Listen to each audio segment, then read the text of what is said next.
Hello and welcome back to BoneHeads. I really hope you've been enjoying these episodes so far. We've got a very special episode for you this week. Last weekend, myself, Hamzah and Eddie went up to London for the weekend. Not only did we go to the Natural History Museum in London, but we also attended TetZooCon, the 9th TetZooCon, run by paleontologists Darren, Naish and John Conway. There were loads of talks. We got interviews with all sorts of paleontologists on things we're interested in and things they've been researching. What do you guys think of it? It was long. It was. It was so a it was lot great. of fun. It was honestly like the first step into the academia of talks, meeting other paleontologists. It was a different experience. Yeah. Lots of good networking though. I enjoyed talking to 100%. lots of different people. Yeah, we got interviews with who was it? Darren Naish, Yes, of course. sounds good. Dean Lomax, Lomax. Dave Hone, Cassius Morrison. And yeah, had loads of fantastic talks by Variety of people, yeah, all of them and a lot of other people. So yeah, we're just gonna kind of, I guess, play the clip. So we talked a lot in the Natural History Museum. So I think there's like half an hour of us just wandering around looking at all of the displays. We were there most of the day. So we went up on a Friday, spent Friday in the museum, and then TetZooCon was over the Saturday and the Sunday. We were in the museum pretty much all day Friday, and we didn't even see like half of it. But It's quite easy just to spend the entire day in there. There's a lot in there. yeah, It's been a while actually since we've last been. I haven't been in April. ages. April, February, Yeah. April. So And not much has changed. well, they've got Dippy now, Yeah, so Dippy's you'll back. see that. That was Dippy, cool. the Diplodocus Carnegie, Yeah. however you pronounce it, is back in its own hall. So you'll see clips of that.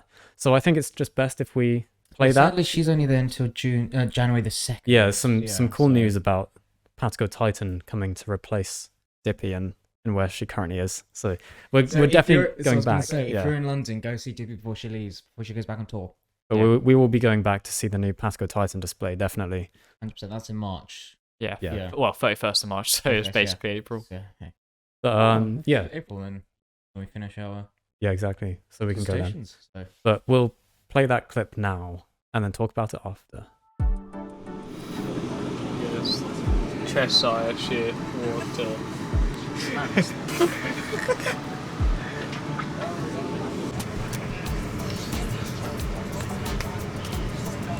We made it. Yeah. So we'll talk about the Pteranodon. This is Tyrannosaur from Kansas. Does it have a species name? Longiceps. Longiceps. This is a really nice specimen. This is a cast. I think the more famous one is actually in the USA. You can see on the specimen the sternum is quite big. So this is seen in birds and quite a lot of pterosaurs, but especially the bigger pterosaurs. If you see the pelvic region is absolutely tiny.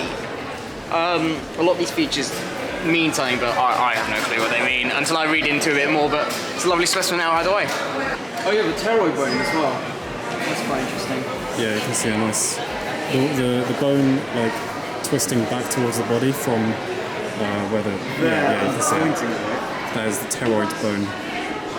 Supports the front wing membrane, the propatagium. Very nice specimen, but as you can see, it's missing the gular armor underneath. But apart from that, a very nice specimen. Also, the scapulocoracoid should be touching. Apart from that, it's a very nice skeleton. Plates are really nice. You can actually see sort of the veins along them as well, which is where the hypothesis of them flushing them comes from. Very small skull, which. But overall, They were big-brained, were they? They were quite. Sorry, yeah. So they didn't think Stegosaurus was quite big-brained. They were quite.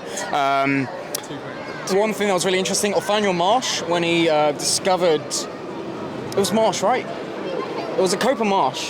One of them. One of them, when they first discovered Stegosaurus, they thought there was a second brain in the pelvic region, and they said that the second brain would control the back of the animal, so like the tail, and the front brain would control the main body features, so such as the arms and just feeding and motion. But as Eddie said, the gular region's missing. That's also known as the throat armor. Yeah.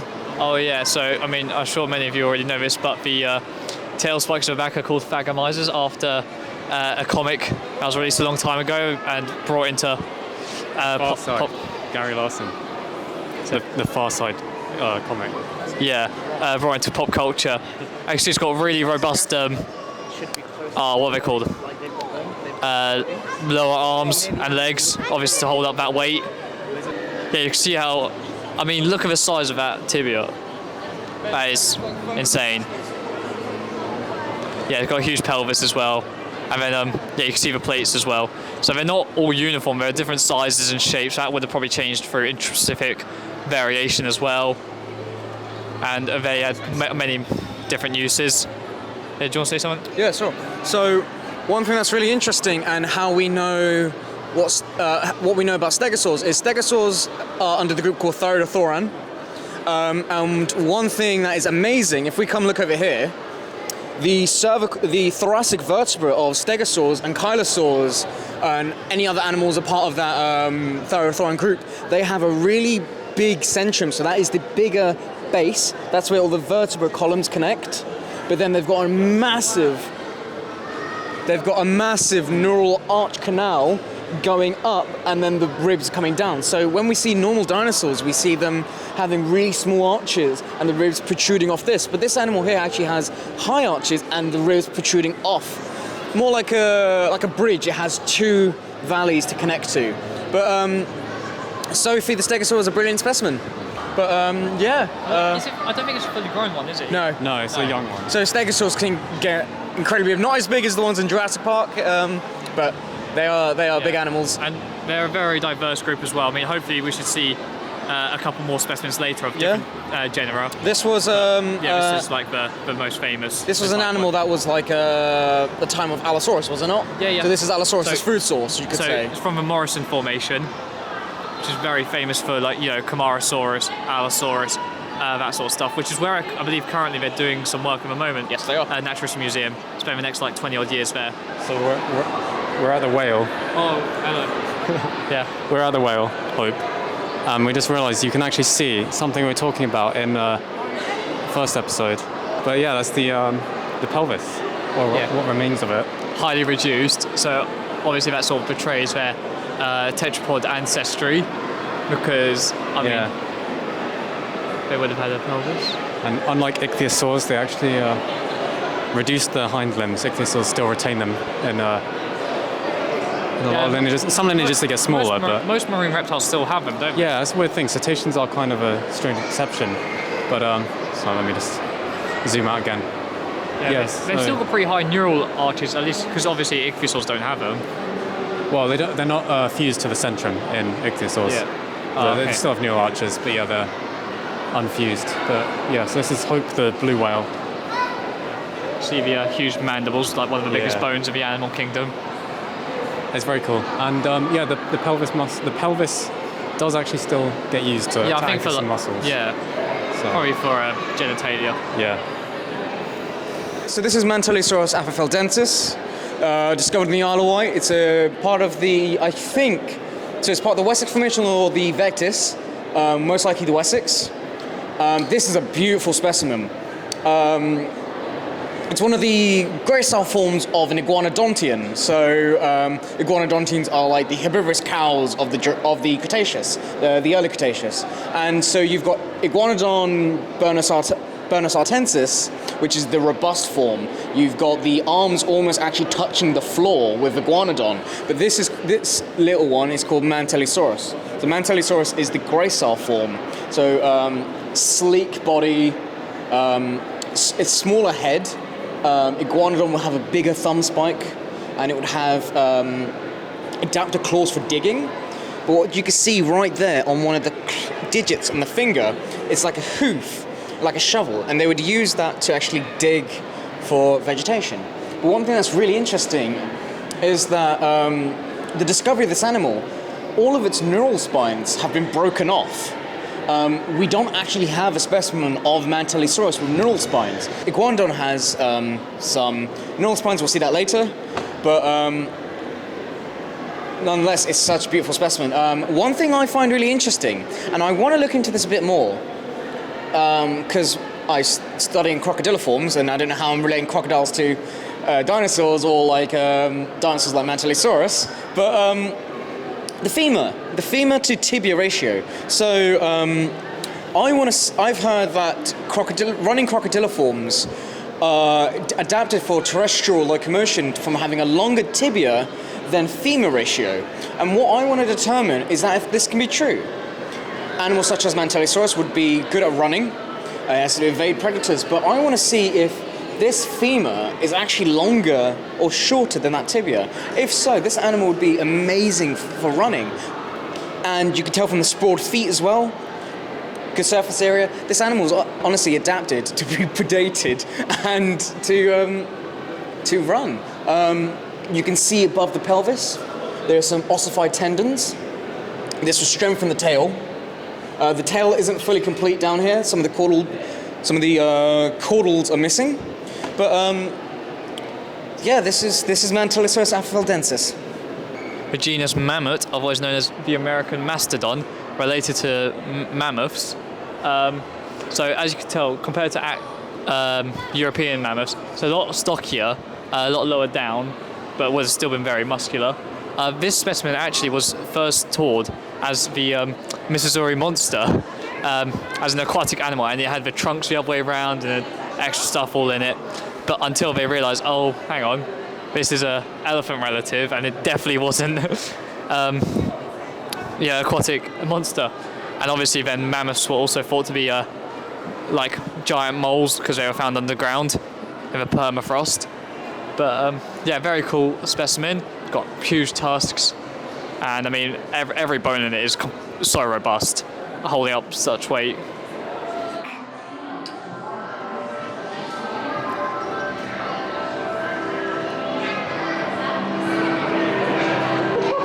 It's nice to have her back. She's finally home. It's such a nice space for her as well. The lighting is very nice, but it's been, I can't remember the last time. yeah, I'm just thinking, it's been like maybe 8 years since I've actually seen it. That's so nice. I did not have this before. So has this been travelling around with her to all the different museums in the UK? So this must have been in Dorchester then as well. Dorchester? Dorchester Museum. This was in Was Dorchester it Museum. there as well? I don't know where. This is interesting because there's some paleoarts that actually. Sorry, this is interesting because there's some paleoarts I think that sauropods with their nasal cavity being up here or down here. There's a really speculative idea that they could have had a trunk. Oh yeah, that's. The idea is definitely not particularly accurate anymore. I know a lot of research has sort of focused on the soft tissue of the skulls, and it's much more likely they would have had nostrils like around the snout area instead of like highly retracted based on a soft tissue anatomy. Soft tissue around them, Yeah, exactly. considering like what's going on there. Just wanted to talk about the feet for a second. If you notice the columnar arrangement of the metacarpals there, which is quite a typical sauropod arrangement. I've done a video on this before, but they have almost like a horseshoe-shaped arrangement of the kind of like a hoof, they say. And in the derived Tyrannosaurs, they actually have no toes whatsoever. They're literally just on their hand bones, which is kind of crazy. And then some of them still have spikes and such. But in Diplodocines, such as Diplodocus, there's the condition, obviously. And then the back feet are quite different, kind of more splayed out. Very large ungual claws as well. Generally, they're shown like when they're drawn, they're often given like elephantine feet. Yeah, which exactly. Is definitely not that at all. Yeah, that's a common thing you see. I have, yeah. It was really interesting, but yeah. So there is actually a pathology between these two vertebrae here. Some pretty noticeable fusing. So that's something called ankylosis. You see it quite a lot in ichthyosaurs.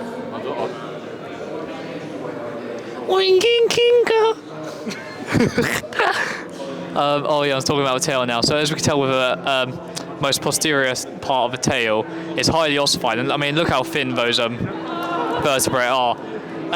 It is very much a whip, which is what it's most famous for.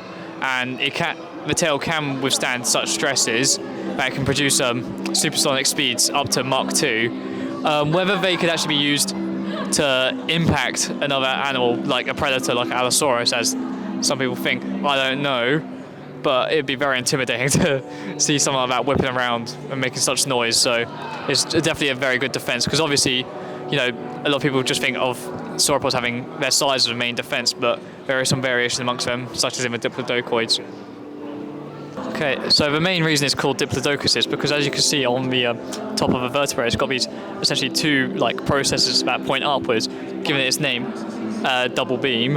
And another thing we wanted to talk about was one of the reasons why sauropods got so large is because of the pneumatization of their bones. So you got like this huge femur. You think that weighed tons. I mean, it would in an elephant, half the size, but it's hollow, so it's gonna be a lot lighter.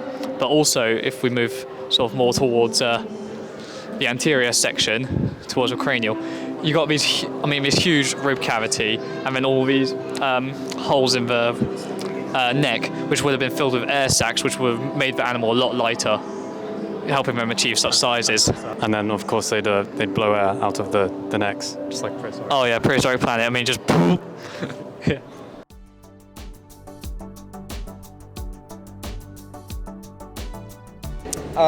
This is Pterosaurs boliensis from Holzmaden, Germany. Jurassic in age, as it says here, 187 to 178 million years old.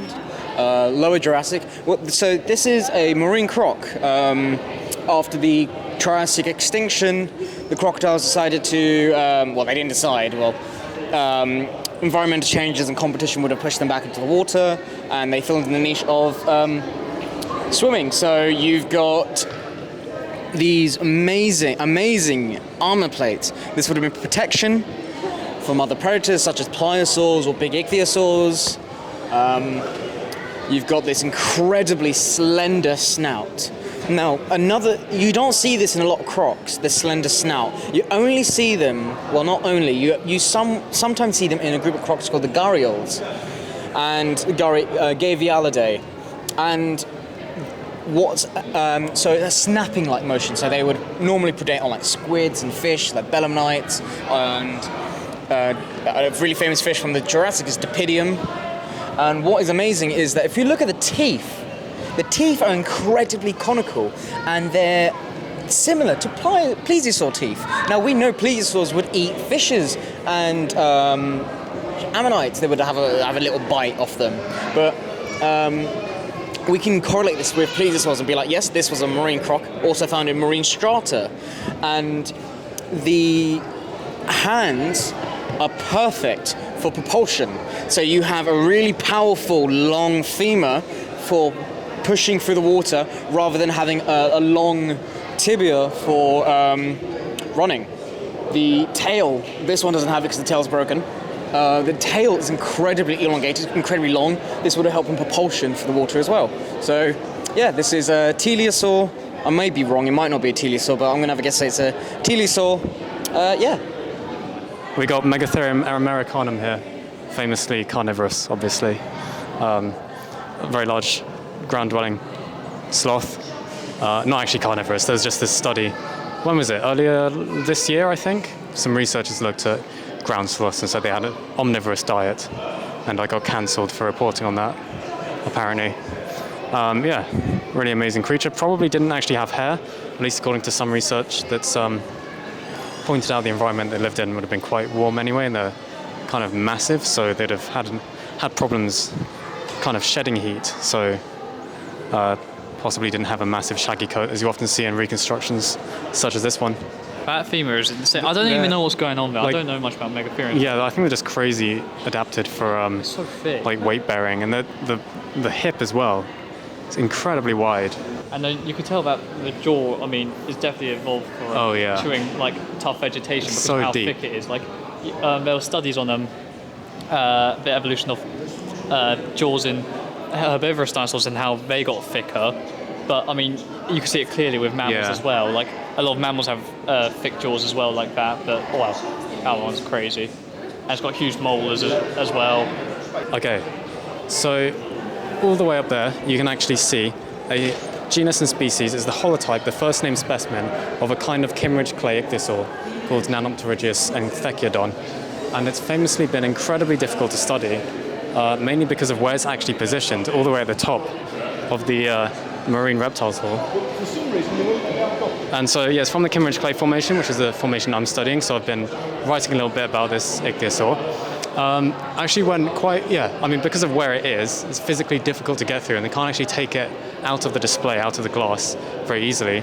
So quite recently, there was a researcher from Russia who decided, along with one of my co-supervisors, actually, Meg Jacobs, to do a big survey of this genus, of this ichthyosaur genus.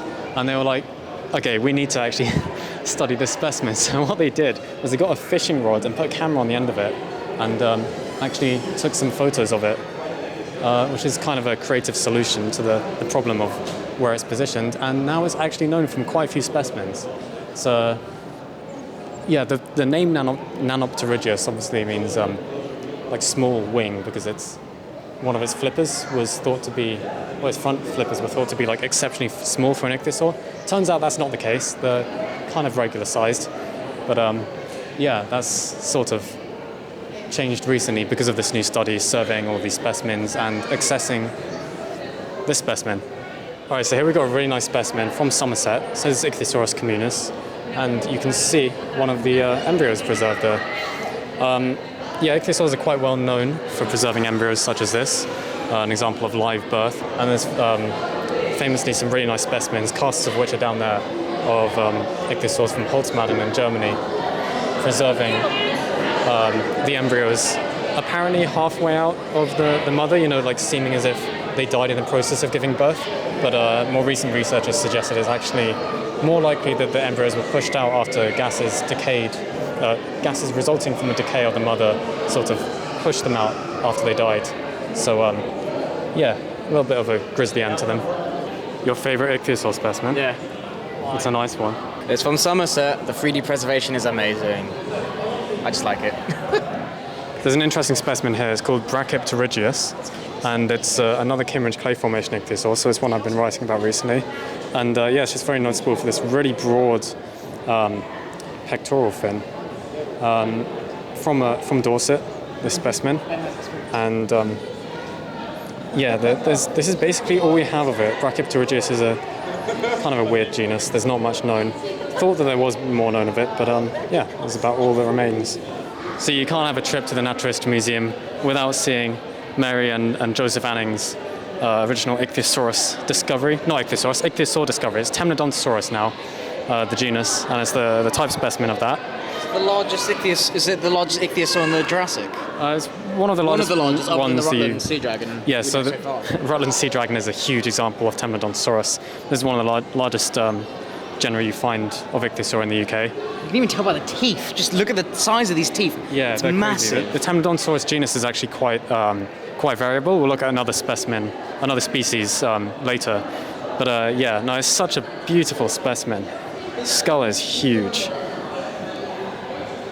Could you imagine how tough and how long it would have taken to dig all of this out? Yeah, so apparently... see this cracks. They might have broken them into bits. Yeah, it was Joseph Anning who first noticed this coming out of the church cliffs, isn't it, at Lyme Regis, yes. The bit just as you go onto the beach. And then obviously him and Mary, I think they hired a group of men to excavate it for them, and then Mary found the rest of the body a year later. Just spent a long time preparing this, and obviously changed our perception of paleontology of prehistory quite significantly, at least in this country. I like ichthyosaurs. All right, so this is a very interesting specimen of the genus Temnodontosaurus. It's Temnodontosaurus eurycephalus, and it's been described as being sort of killer whale-like, almost orca-like in its construction, as opposed to much more slender-snouted species of Temnodontosaurus. It's the only known specimen of this species. Very broad head, as it says, quite short snout. Very just like a robust build overall. Interestingly, there's a sort of mass of stuff here, which has been interpreted by some people as being like the remains of a meal, possibly like a regurgitate, or it just sort of got trapped in there. But other people think it's probably just like a displaced skull bone. But I've always been quite interested in Eurycephalus. Obviously not too much has been done on it, because it's only this specimen. It'd be cool to see if any more of it ends up getting found. Just a pretty neat ichthyosaur. Kind of looks like a killer whale, according to some people. Yeah. Yes, there's another specimen of Stenopterygius here, which is it's one of the ones from Holzmaden, and famously preserves, one of the embryos, almost as if it's in the process of giving birth, people have said. But again, it's probably just the result of gas building up from decay and then expelling the baby out. But it is interesting how it's tail first. There's actually some really early fossils of ichthyosaurs from the early Triassic that kind of give a hint as to the evolution of live birth in marine animals. There's a kind of ichthyosaur that actually preserves a juvenile coming out head first, which is unlike all later ichthyosaurs. We've got Tyrannosaurs here, one of the swordfish-like ichthyosaurs as they're called. They've got a massive overbite, a leptonectid. Really, really nice specimen. See how longipinnate the fins are. Very long rather than very broad, as we saw in Brachypterygius earlier. Yeah, so in this specimen of Tyrannosaurus, you can actually see a bit of the overbite here. This is Dacenturus. This is one of the very first stegosaurids found. Found in Swindon, as it says there, 154 to 125 million years ago. 152, apologies. And this is found in the Kimmage Clay Formation. This is a big animal. We saw Sophie earlier. You can definitely tell this is bigger, because we mentioned Sophie's pelvis, but look at the size of this pelvis. This animal would have been massive. And look at just the size of the femur. It's way bigger than what Sophie had. Okay, so this is Romaliosaurus, and in terms of Pleiosauria, this is much closer to Pliosaurs. It's not an actual pliosaur, but it's very close to that branch, and as you can see, compared to some of these other plesiosaurs surrounding it, it's got a much more robust head. This is very much a macrophagous predator, although it's still got a fairly long neck, especially compared to like Kronosaurus or some of those much later derived pliosaurids. As you can see, so compared to some later derived forms, this has slightly larger, flippers at the back. Pelvic flippers, there we go. Finally got there. Generally later forms, they're much more even, I think. So that shows you it's still not fully there. It's still not as derived, a bit more basal, but it's still a very cool specimen, especially if you're looking at the phylogeny of pliosaurs and how they evolved, because generally they are split into long head, big head, short neck, and long neck, short head, and that's sort of on that stem towards the first large-headed ones. So one of the most cool things about plesiosaurs is actually their underside. So as we can see with the girdles, they're actually flat, connected like that. Whereas a lot of other animals we've seen earlier, like they sort of come from the side down. These are just flat on the bottom side of the animal. And if you have a look, they've got these belly ribs called gastralia. Now a lot of animals do have gastralia, except these form a very tightly knit basket, potentially for protection. So it could be that maybe there were predators back then that were preying maybe somewhat like modern day sharks coming from underneath the animal.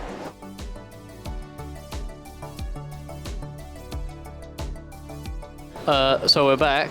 Obviously we had that recent zoo thing where they were looking at the injuries on the back of the skull and how they're actually bite marks and not bacterial growth. And we were just having a look to see if we could spot them here. Maybe, I'm not sure, it's a bit hard to see because it's a bit dark. But, and obviously this is a cast, not an actual specimen. I might see some there.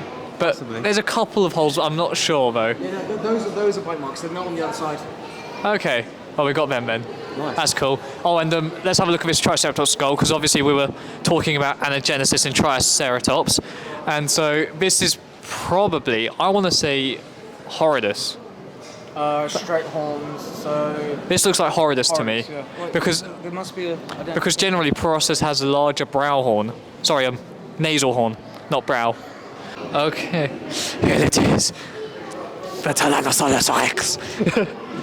Oh my god. Yeah, so basically, as we know, T-Rex was not naked. It had feathers and a coat. And so there you go. Now, obviously, this specimen is tiny. I mean, they call it T-Rex, but you might as well call it Pterosaurs or something else because of how small it is. That skull is way too narrow, and the whole thing is way too small. Well, you think the actual thing's about the size of a double-decker bus. Although those legs are not very, very robust, very chunky, so that might be the most accurate bit of it. But I mean, it's still a very nice attraction. Really helps bring it to life. Yeah, this whole animatronic used to terrify me as a child, and now everybody used to. Yeah. I think that's the thing. When you had the walkway above, it looks bigger. Yeah, it did. Yeah, but maybe we're growing up as well now. But I mean, it's nice to see this as always. No, it's great. I love the hat. Nice touch. May not be very accurate anymore, but it's a bit of history. And even if it's not that accurate, it definitely helps inspire people, which is nice, because it really does bring it to life. So we've got Dromaeosaurus here, obviously of the family Dromaeosauridae. And I don't know if you can see, but you see how highly ossified those tails are. So obviously, when John Ostrom was looking at Deinonychus and all his other specimens, he saw how lightly built these were for running, and how active these would have been. Like Hamzah's been talking all day about his bloody femurs and tibias, but you can see on this as well how long those legs are. That is definitely built for a very fast lifestyle. Unfortunately, the wrists aren't pronated, so they're looking a bit funny there. Got their, characteristic killing claw, and It's from the Judith River Formation. Oh, Judith River. That's very cool. So it would have been same time as Daspletosaurus wilsoni. Is that a dinosaur, Hamzah? No. Crocodile? No, it is not. I think it might be. Oh, we got it right. I said this in this week's video. It's very slow. This is a speed run. You've got to do it quite straight away. That's dinosaur. Yes. That is one. Go for it. What? Why is it I selected said yes. no? I said yes. Oh my god, we lost. I said yes. You're actually a disgrace to paleontology. I said that. That is kind of embarrassing. What is this? The Benji Thomas That's Jones a capsule. dinosaur. Oh my god, it's pressing no every time. The game is rigged. I knew we were coming. This is rigged. Final chance, Hamzah. Come on, we can do this. He's no longer allowed to come. Yes. That's a dinosaur. That's a dinosaur. Oh, we got it. Oh, I need to press hard. That's why. Oh, it makes excuses. We got it. You can always pass if it's too difficult. No, don't. I bet the next one's no. It is in fact nice. Yes. I'm gonna go because Nice. this is rigged. So. No. Look at your score. It's rigged. Look at the score he got. Disgraceful. Did you know he's actually John Horner? Yeah, Hamzah didn't. Oh, King's College. Oh, nice. Just round the corner, eh? Yeah, so Troodon is now, of course, Yeah. what's its name? Nomen dubium. Nomen dubium, and it's... Now Latin Latin venatrix venatrix. and Deinonychosaurus. That's it. That's the one. Yeah, because those actually have like better material instead of just a tooth. Yeah. So while technically there is a Troodon, but it can only be that one tooth. Maybe we should clear up some of those terms at some point, like what they mean when they say, oh, it doesn't exist anymore, because it does, just only that specimen, like nothing else can be referred to it. What's this up here? Oh, Gallimimus. Ah, Theropod. Oh, we should be able to see the Arctometatarsalia condition, so come around here, we should be able to see this. Right, okay, so if we have a look at the back here, now you can only really see 2 metatarsals, right? With maybe a bit of a third one up there. You can see, yeah, here we go, because you can see, right, how squished that, is it the third metatarsal? Yeah, it's the middle metatarsal. Yeah, no, it's number 3. But you can see how it is squished into that Y shape, which is, really good for long distance running. It's really efficient. So you can see this in Tyrannosaurs, although not Eotyrannus, if you look at the most recent monograph. But it is seen in Dryptosaurus, which is a Tyrannosaurid, so it must have evolved fairly soon after that and convergent in these ornithomimosaurs. I think it helps absorb some of that stress from walking, but I'm not a physics man, don't ask me. But it's very cool to see this because I've been reading a bit about it. Look at the underjaw, that is completely stolen from a crocodilian. Take the glass off. Oh my god, it's the BoneHeads. Yes. Oh my god. Yeah, look how... You don't realise how huge that is. Nuts. Oh my god. BoneHeads. Right, where are cameras? Nobody saw that. Was it that... Which formed first? Was it the ossified tail or the osteoderms on the club? But obviously, yeah, so you can see how that's all fused into one, essentially, handle. It is just like... And then you've got these enlarged osteoderms Yeah, so the that actual become a club. tendons start to turn to bone, basically, to strengthen it. I wish my tendons were strengthened. So, the Pterosaurs again, I mean, I'm imagining this is Pterosaurs, considering how old this museum is. Oh, actually, it does say Pterosaurs over there, which is the older type species. And you've got Tyrannosaurus, which is very small. So I've got to be, as Charlie said, a back it's like tooth a or... bit of a crown. Yeah, but obviously it's a lot thicker. I was reading a bit of Dinopedia earlier where they're talking about ankylosaurid, and Polacanthus is very cool. And actually, some people consider these to be in their own separate clade from the rest of Nolosauria and Ankylosauridae. Some people have them in Nolosaurids, but I think that's a bit up to debate, really. Yeah, these ones, so these had big shoulder spikes, but they wouldn't have had a club on the tail, but it still would have been ossified, I believe. Isn't there I think there was a recent paper that said that, well, I'm not sure if it's recent, they basically said everything that isn't the holotype specimen of Polacanthus is not Polacanthus. Yes, so we could that is have, true. Yeah. species being named or something. Maybe, yeah, that'd be cool. Well, would it be genera? Yeah, entirely. Yeah, and then we got the Iguanodon thumb spike over there. So as you can see, it's much bigger than the Mantellisaur thumb spike we saw earlier. Hamzah, you got anything to say about it? That's had enough. There was ideas by Civic that this may be used for a defensive mechanism because it stuck out so much in the front hands. Honestly, more work can be done on this. Imagine they drilled it into a tree. Hey kids, who knows? Alright, we can talk about this first. Walkeri. So this is Parasaurolophus walkeri. Brilliant hollow crest, resonating chamber probably. Air goes in, Nigel Marvin demonstrated. rattles it out. But you can see the sheer size of Parasaurolophus. It's about 9 meters. It's an amazing animal. So we talked a bit about reconstructions. So you can actually look at bone to see what kind of tissue would have been laying on top, and as you can see, lots of the surfaces on the skull are highly rugose, probably meaning they're either covered in some sort of keratinous sheath. I mean, especially you'd expect that on the beak, but also around the orbit as well, which is what you mostly see in Tyrannosaurs, but don't always expect to see in Centrosaurines. But very cool. But you can see how this would have been a very highly protected animal, and very hard. Albertosaurus, and as you can see, it's not very easy to see down here because there used to be a walkway in Naturalist Museum, but that's now gone because structurally it wasn't safe. So a lot of these specimens are still up in the sky, and they're just so hard to see, which is a bit of a shame really, because there's some really cool features to see on Albertosaurus, especially up on the skull. It's got those lacrimal horns that point forwards, which is very cool. And if we were up on the walkway, we might have been able to show off the side profile of the premaxilla, where we were talking about how you can see all the teeth in the premaxilla, which is a less derived trait in Tyrannosaurids. I mean, this has its own clade, which it being Albertosaurinae, which includes Albertosaurus and Gorgosaurus, which is why they too often get mixed up. Some specimens are classed in others.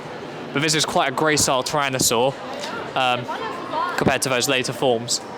Anyway, this is an unidentified sauropod, but funny enough, they actually have identified it now. This is called Eucamerotus foxy.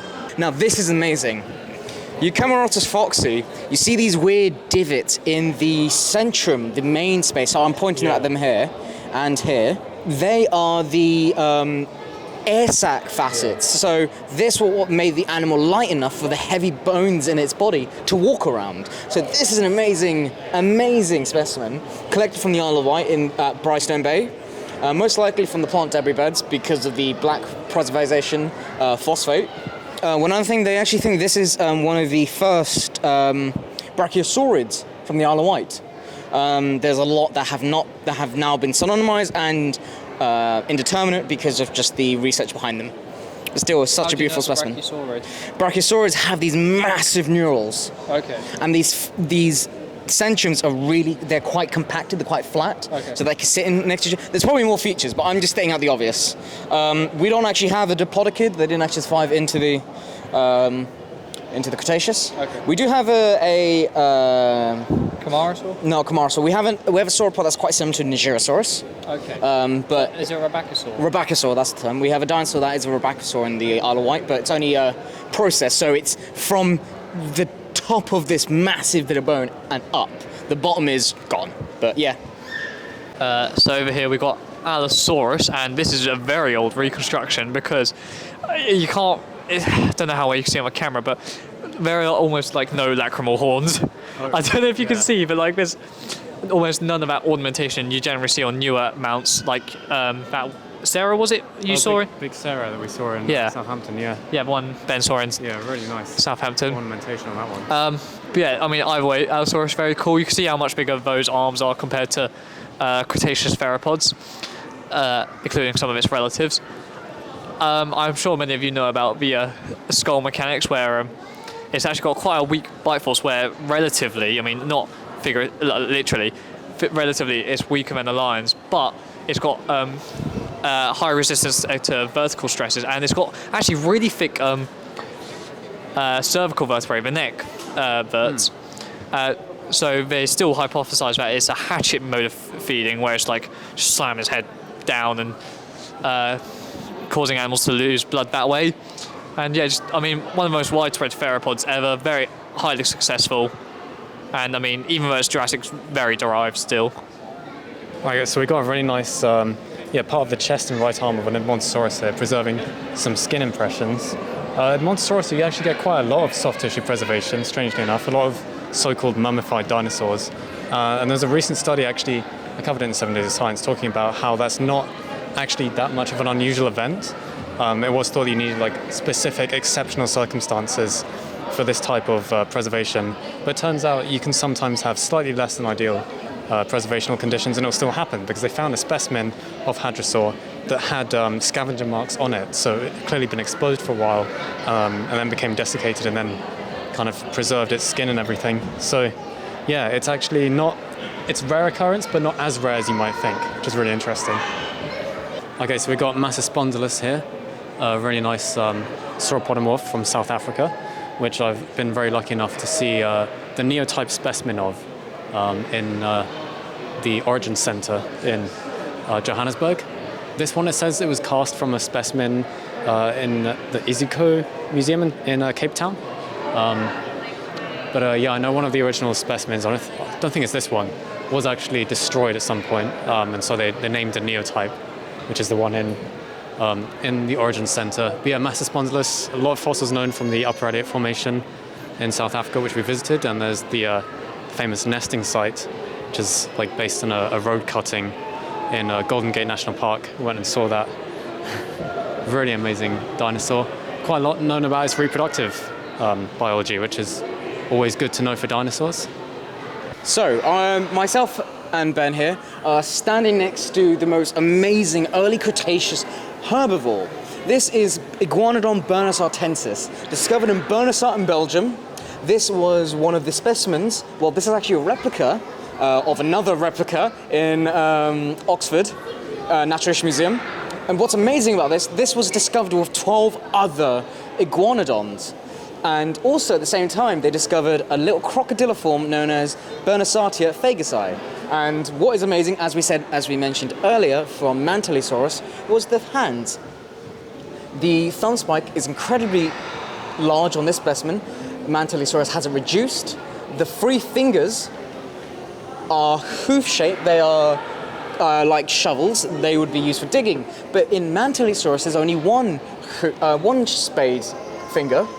And you can just see from the sheer size and how robust these bones are that this animal was definitely the robust, slow-walking form compared to the Mantellisaurus, the fast gracile animal. Yeah, so anything else, Ben? Yeah, I just wanted to say, in the Brussels Natural History Museum, they actually have an incredible display, kind of like this, mounted in this sort of outdated posture, the kangaroo posture, as it was originally reconstructed. But like behind glass like this, and they've got like quite a few individuals, just all in rows. It's beautiful. But yeah, they were found in like a mine, quite a deep mine in Belgium, and then in the late 1800s, wasn't it? I believe. And just there's still a bit of mystery surrounding the reason why all these individuals died together. Quite a few ideas suggested. But going to state one thing that's absolutely incredible is if you look at the feet, these feet are amazingly massive compared to Mantellisaurus's. So you can definitely see, as long as you had Mantellisaurus, the probably the easier thing to feast off, you had this big animal. And I know there are specimens that actually are bigger than what we have here in front of us. So, yeah. Okay, so behind me you can see the massive arms and claws of the famous Deinocheirus. Obviously for a long time it was not known what these belonged to, and in all these old dinosaur books you sort of see comparisons comparing these arms to T-Rex, and the authors being like, oh, what could these have belonged to? Some massive terrifying carnivore. It was 2014 or 2013 I believe where they finally described what the dinosaur these belonged to, and it was kind of Ornithomimosaur, the bizarre sort of duck beak and a huge like hump on its back. And yeah, now Deinocheirus, famously featuring in Prehistoric Planet, is one of the coolest, most bizarre, strangest dinosaurs out there. And I don't think they've really updated much information about this display here. They kind of just still have the arms being like, what mysterious dinosaur did these belong to? Hello, and hopefully for the last time. So we have here the Tyrannosaurus imperiosus holotype. Now, some of you are wondering, well, this is a pretty cool looking jaw, but I've not heard of Tyrannosaurus. It looks pretty familiar. And you would be correct, because it is actually Tyrannosaurus rex. And there's a bit of a... I think Ben's done videos on this before. But, so, Tyrannosaurus was actually described, like, twice before Tyrannosaurus rex was described. And first in Malaspondylus gigas, and then Tyrannosaurus. And it wasn't actually until much later they realised they were the same. But because Tyrannosaurus rex was used for so long, they've kept that name instead of changing it to one of the others. But even though it's just jaw, it's very important considering it was one of the first ever found. And I mean, it's pretty huge. You can actually see like how big these foramina are along with jaw. This is the pitting, so it would have been connected to some sort of sensory system, a bit like crocs or other reptiles today. How that plays into the lip debate, I'm not going to go into. But you can see how huge these teeth are as well, especially towards the premaxilla, which is a bit hard to see how dark considering how dark it is. But those are some huge teeth, and they're extremely thick, so that's why they're known for bone crushing rather than slicing. You can see sort of how 3D these surfaces are, and that's where the muscle attachment would have been, and these would have been some huge muscles. There was a fairly recent paper I think we mentioned earlier with the herbivorous dinosaurs, but also looking at the Tyrannosaurs, considering how thick the angular becomes, which is where the muscle attachment is for those stronger bite forces. But overall, a very cool specimen. This is a cast, not the actual holotype on display, but is a cast of the holotype. Okay, here I am standing next to probably the most beautiful dinosaur from the UK. This is Baryonyx walkeri, the fish-eating, fish-hunting theropod. It is thought to be an early Spinosauridae, or Spinosaurid. But there's a lot of features that distinguish this dinosaur from Spinosaurus itself. Especially look at the tail. There is no massive long chevrons or neural spines along the caudal region that we know of, because the tail of Baryonyx was never discovered. It's a 70% complete skeleton. So it's mainly the tail is missing, everything else is there. Parts of the skull are missing. But what's amazing is that, of course, the difference is it has no spine. Spinosaurus has these enormous, almost meter-long to 2-meter-long spines on its thoracic region, dorsal region. And also, if you look at the skull, the nasal cavity, so the first black hole in that skull, is too close to the front of the snout. Now, in Spinosaurus, where the second black hole next to the eye, that would be the nasal region. So the nasal region will be pushed far back up. Now, there's a speculation that this is for actually diving and for fish hunting, I'm going to do some heresy, a heron. They think this thing would dip its rostrum skull in the water. You can see the claws. The claws are perfectly adapted. The claws are perfectly adapted for piercing fish. The teeth of baryonyx are conical, not serrated. Well, there are some serrations in following throughout the skull. The incredible conical teeth was designed to actually pierce through fishes. So instead of your Tyrannosaur teeth, which are more recurved and serrated to rip flesh, you've got baryonyx who can actually pierce through the fish's teeth. They are serrated on one side, yes, but they are serrated on one side, and that actually relates to the stomach contents. When they first found baryonyx, they found fish scales of a fish known as Lepidodes or Schinstia in its stomach region, and they also found bones of a Mantellisaurus, a small juvenile ornithopod. So this animal was quite whatever it can get its hands on, with big claws on, it would eat.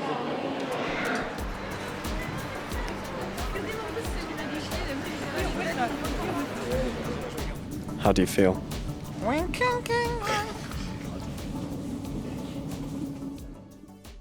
Yeah, I really hope you enjoyed watching all of that. We had a lot of fun going around the museum, just talking about the things we're interested in. I particularly enjoyed the marine reptile hall, seeing all of these ichthyosaurs I've been reading about a lot recently. Eddie wanted to mention a sort of update to one of the things that you said. Yeah. So literally, we talk about one of the more famous and cool things about Diplodocus being that it could, crack its tail at the speed of sound. Except literally, like after that, like 2 days ago, someone's released a paper, Conti et al., basically saying no, it couldn't. I mean, Yeah. The timing that's superb. Yeah. Amazing. I mean, they said it could still go pretty fast, like 73 miles per hour, but basically they're saying that it couldn't break the Yeah, we got the paper sound barrier. here. So yeah, I didn't know about this until you literally just said, and I was like, oh, that's funny because you mentioned this in the video. I thought it was someone just like playing around with some. Didn't actually think it was an actual paper. No, yeah, they made some proper 3D models. They tested multiple hypotheses, because obviously that's it had been suggested before, like there was maybe extra soft tissue on the tail, acting like a bullwhip.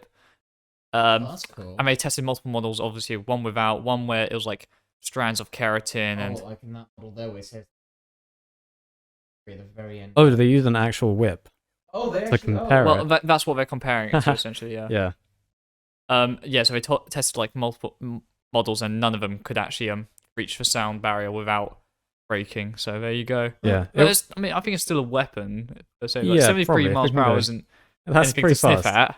Yeah, it did But- always seem like kind of an extraordinary claim to say it could break It was the sound cool, though. barrier. But yeah, I really enjoyed seeing all the ichthyosaurs again. So there was Brachypterygius, which I talked a little bit about, which I've been reading more about now for my dissertation. That's one of the Kimmeridge clay ichthyosaurs that specimen is, so that's the holotype, so the first named specimen, and basically now the only thing that can be confidently assigned to the genus Brachypterygius is that one like really broad paddle that's in the marine reptiles hall. It was synonymized with this other species that my specimen possibly is, but turns out not anymore. Brachypterygius is. Yeah, and there's a lot of like ichthyosaur classification is often very heavily based on the anatomy and the arrangement of the bones in the forefin and in the paddles. But yeah, so you can tell that it's something, but that is the only specimen belonging to this genus. Quite interesting to see. There's a lot of problems because of the glass it's in.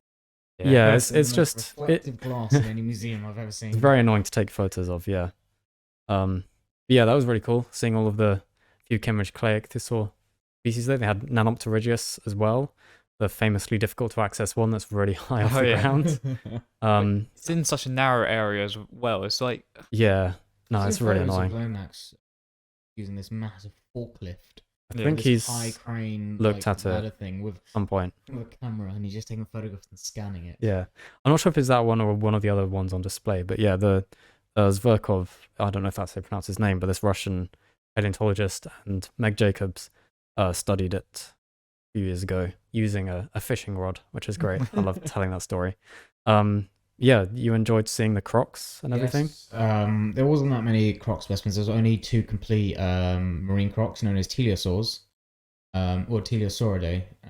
There's some really interesting features I noticed. So it's from Holzmarden in Germany, and one thing that's really interesting, hopefully in Ben's video, I think there was a there was a gastrolith. Yeah. Oh, louder. Oh. There was a gastrolith in the stomach region, and it was honestly perfectly rolled down, and you can actually see the imprint of the stomach.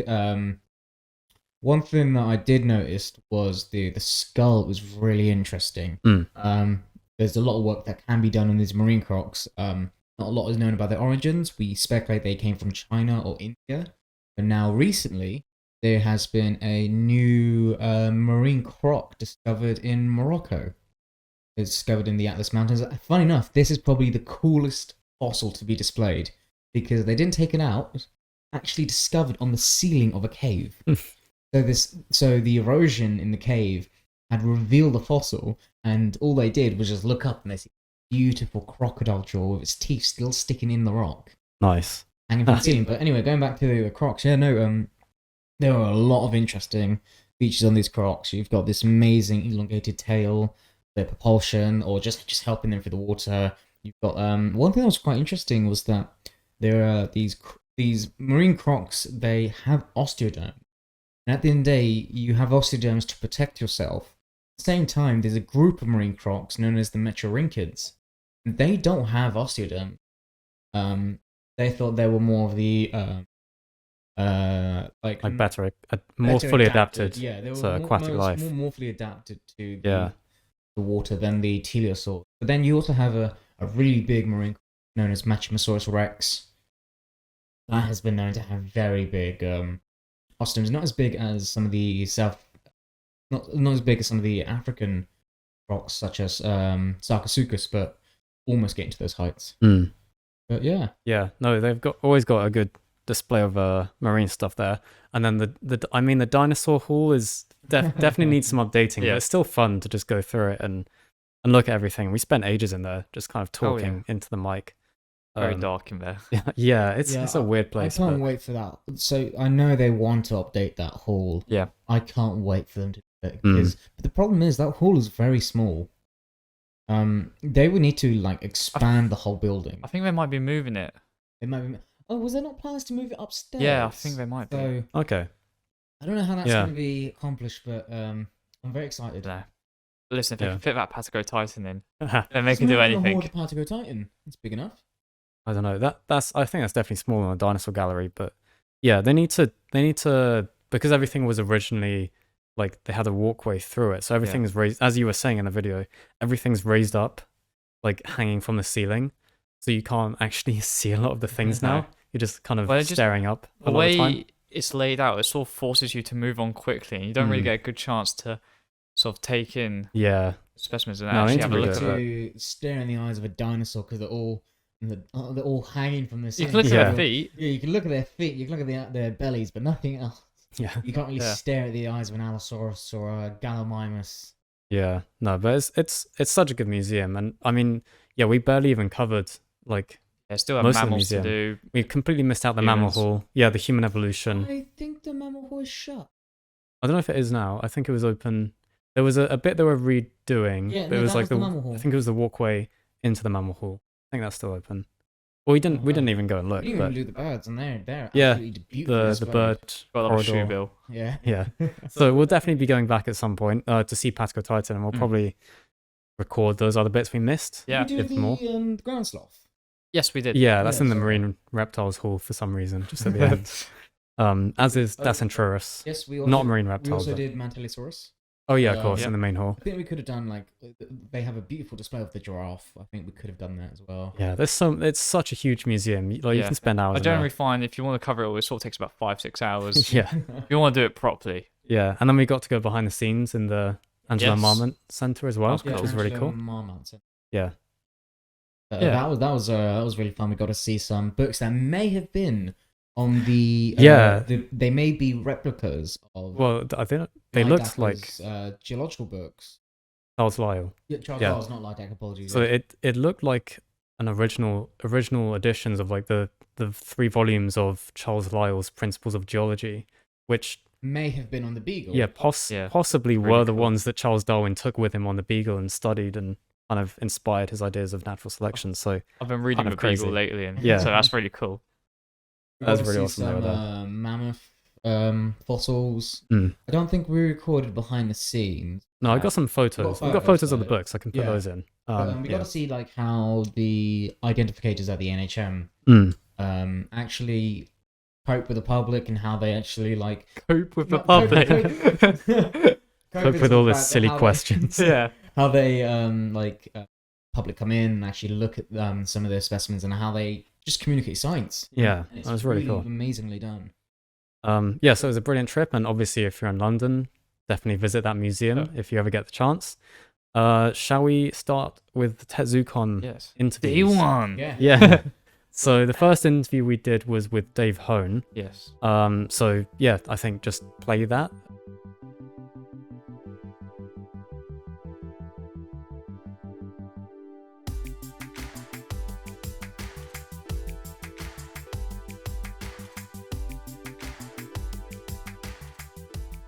So yeah, just wondering if you had some thoughts about the new Displetosaurus. The new Displetosaurus, yeah. So I actually reviewed that paper, so Yeah. I know it fairly well and I've read through it a couple of times. It's fairly convincing about it being a new species. One of the revisions towards the end. I don't like normally talking about my comments as a referee, except because this was published in PeerJ, they published the referee's comments. Right. So if anyone wants to dig them up, you can see these. So the authors adjusted their diagnosis of it as they went through, and I thought the diagnosis towards the end was actually rather weaker than it started. Okay. So in that respect, I think it could do with a few more characters. Yeah. On the other hand, they say there's more material in the block and they're still preparing stuff, so that's there's certainly potential for it. So I'm certainly not saying, oh, it's not a new species, oh, I don't know why they've done that. I can definitely see it. I personally argue for a slightly stronger diagnosis, and I speak as someone who's named a large Tyrannosaurine off very fragmentary material and very limited characters. So I hope I'm not coming as hypocritical in that regard either. But yeah, I mean, it's a really nice specimen. The description was really nice. If it is a new species, and actually kind of even if it isn't, the anagenesis argument of that transition over time is fairly solid. Okay. And you'd expect to see it. We had that Triceratops paper 7-8 years ago now, arguing the same kind of thing with Triceratops, and you'd expect to see more of this when you have more specimens at fine-grained temporal differentiation, because that is often how evolution works. It's progressed over a long period of time, and so if you've got a group or a lineage hanging around in one place, leaving fossils, we would expect lots of small incremental changes, and that you could argue that there's several species along that. So in that regard, it's perfectly plausible that anagenesis is going on. The case for that is fairly reasonable. Whether or not it's quite different enough to call it a separate species, I'm not 100% convinced, but I also wouldn't say it's wrong. And that's always somewhat subjective in taxonomy anyway. So why do you think it is that we find so many kind of good records of anagenesis in like those, like in Montana specifically, it seems to be? Yeah, I think it's just the Hell Creek and that region in general. Obviously this is a little older, but you've got lots and lots of fossil beds that are being studied extensively. I imagine you could find it in other places with the right kind of digging. I think probably at least in part it's coming down to when those excavations have taken place. So you look at the material, you don't have to go too far north to Dinosaur Provincial Park in Alberta, and there's even more material arguably that's better preserved, except that loads of it was dug up in the early 1900s.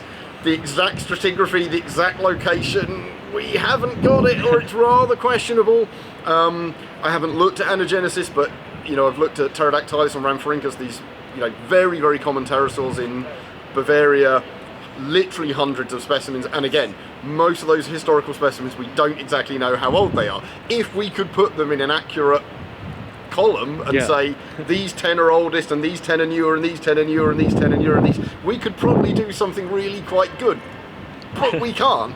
But because those digs are going on now with modern stratigraphy and modern record keeping and with an eye for fossils like that, so that Triceratops paper, they were specifically digging up Triceratops at Yeah. every single layer they could find in one area, you're more likely to be able to find it. Okay, yeah, thank you. Yeah, so that was a really cool interview with Dave Hone.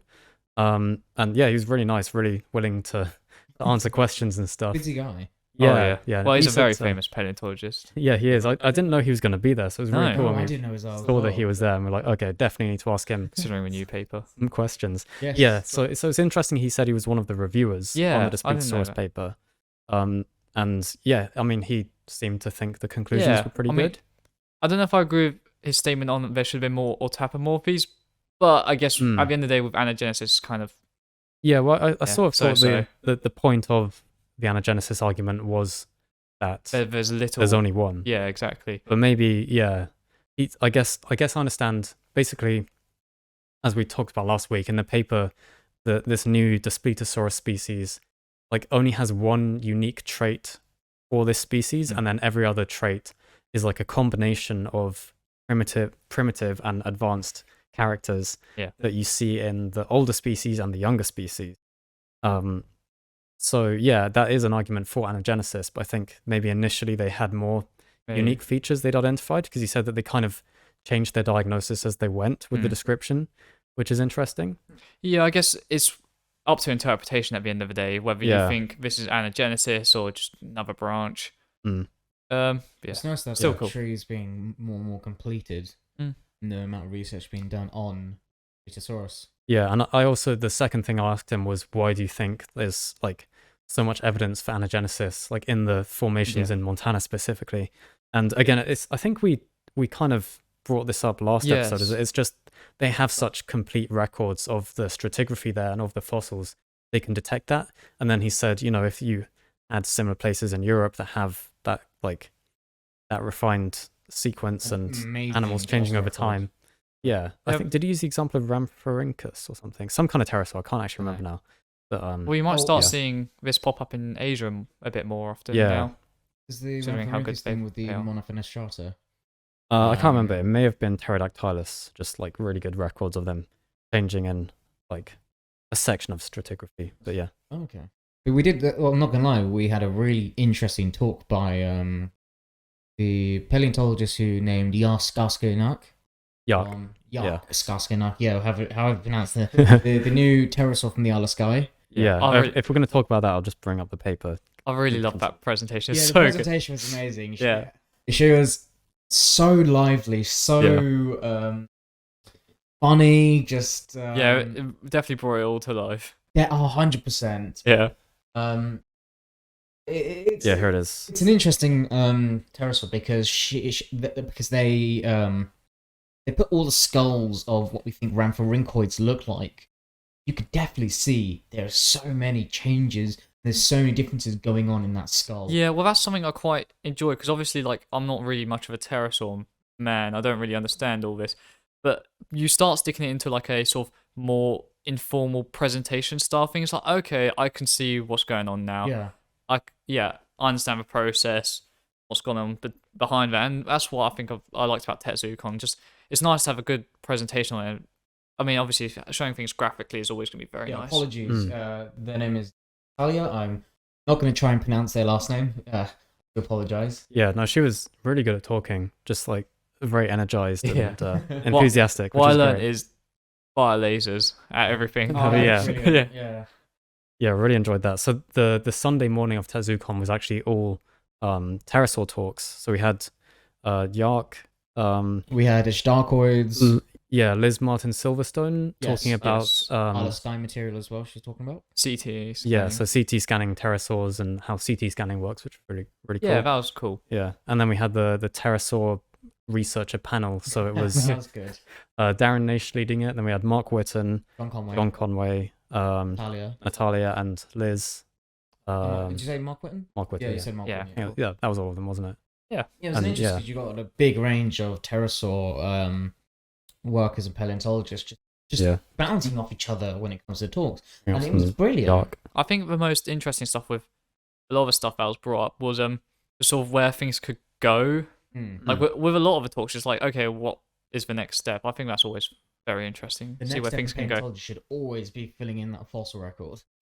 Always. Yeah, it was interesting. One of the things Mark Whitten brought up was like the main thing he wants to see soon in the future of pterosaur research was like a better like classification for them, more Yeah. robust phylogenetics. He said because there's still a lot of conflicting ideas of how they should be classified, especially like in the middle, like the from Well, yeah. Monofenestrata. He was mainly talking about Anurognathus, and he was talking. They brought that pterosaur up so much. That's a great pterosaur. Yeah, that's great. Oh, we need to show it now. Now that you've mentioned Well, I it. think especially since the last 5 years, we've had a lot of discoveries of very, very early pterosauromorphs, and I feel like if you're building a tree, Okay. obviously you've got to start from the ground up, and so yeah, Huh? it probably does need building again, considering all these Far new right discoveries in the was last 5 years. But this is Anurognathus, discovered in China. Yeah, I love. Oh, so yeah. Wait, is it? Frog-faced. Yeah, it is so bizarre. Wait, is it? Hang on. Oh, that's another interesting it's thing not, they brought up in the talk, like how there's Oh, no. not many Oh, it's not China. Oh. It's Solhofen. It's Really? you're thinking of another Anurognathid, Jeholopterus or something. Oh yes, is it Yeholopterus? Yeah, Yes. something like that. Yeah. But, Sorry, yeah. Apologies, yeah. yeah, like that. You don't find many small pterosaurs in the Cretaceous, but you don't find many big pterosaurs in the Jurassic. Well, that but makes they sense. probably They were just no, but they in the talk obviously they're saying there probably were there, but preservation probably just Mm. wasn't there, which is interesting. Obviously, I like never Yeah. got to ask my question about the there is a big pterosaur in the UK, but material is so bad that they just disregarded. They just Oh, is call this it- the Purbeck one? Yeah, so there's a Yeah. massive metacarpal Mm. from the Purbeck. So the Purbeck is really weird because it like a bit of it spans into the Jurassic. It's in the boundary between the Jurassic and the Cretaceous, and there is a really good big metacarpal described by Dr. Dave Martill. And if I'm correct, and and could this be the biggest pterosaur? But a fossil record of pterosaurs Yeah. towards the early Jurassic is not the greatest. Mm. It needs to Yeah, be it's better. interesting. It'd be cool if that could end up being studied. Anyway, we've probably talked a lot enough about pterosaurs. So the next interview we got was with Cassius. Yes. Yes, it was. Yeah. So he gave a really cool talk on that was such a good it was talk. very good theropods. talk. Yeah. So what was the title of it? It was like It was mostly on- ecological niche partitioning. Yeah, something to do Yes. with niche partition. Hold up. Oh, you got the Eddie notes? took notes. So, Yeah. Yeah, so we'll play that interview now and we'll talk about Yeah, it it was- after. It was really, really cool talk. So go to that. So this is Cassius Morrison, a researcher on theropod dinosaurs, and we just got some questions for you. So it was a really excellent talk. Thank you for that. And so I was just wondering what evidence is there for like niche partitioning among more like medium-sized dinosaurs? I know you talked about like ontogenetic change in Tyrannosaurs, but yeah. That's a really good question. So, Thank you. in terms, so it depends on time and locality. So, I think late Cretaceous of India is a really good latest Cretaceous. So, you have at least 2, if not more. So, they're potentially for a Pterosaur taxa, 6 to 9 meters. So, they're not particularly large, but there's evidence that they did coexist. So, that's a really good right up to the end of the Cretaceous. But then also you have the Alanian Formation, where you have 2 medium-sized Pterosaurs, Osteoraptor. The Morrison Formation, again, a variety of medium-sized theropods coexisting.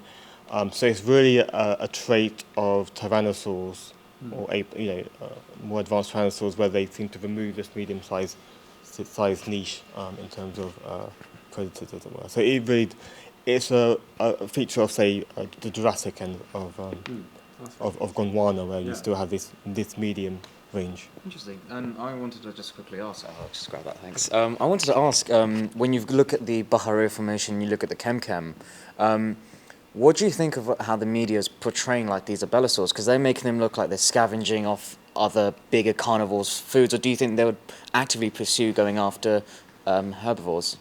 So that's a really good question. I think it comes down to, people are trying to understand how are all these theropods coexisting. So then they are trying to find scenarios where they are niche partitioning in them. So I know Dinosaur Planet in, what was it, 2011 had Rugops as a scavenger. Yeah. So that's probably one idea of them trying to understand how it could coexist with Spinosaurus and Carcharodontosaurus. We do now know there's a giant umbilical there, so that would have, large theropod dinosaurs is not going to be exclusively a scavenger, so that must have been a hunter. So I think it's people trying to find theories and ways for them to coexist rather than being necessarily scavengers. There is another argument which might be slightly more complicated in terms of Abersaurs are slightly more basal, and therefore they think they may have a low position in the food chain. But after the extinction of the Carcharodontosaurs within Gondwana, they then became the apex predator. So I think, again, it's trying to use different lines of evidence to find niche partitioning and how did they all coexist. Interesting. I don't know. So currently you're looking at niche partitioning in different species, but with a lot of modern animals, depending on where they live geographically, they can be doing different things. So you probably need species with lots of data but would it be possible to see if geographically they are doing different things in different places?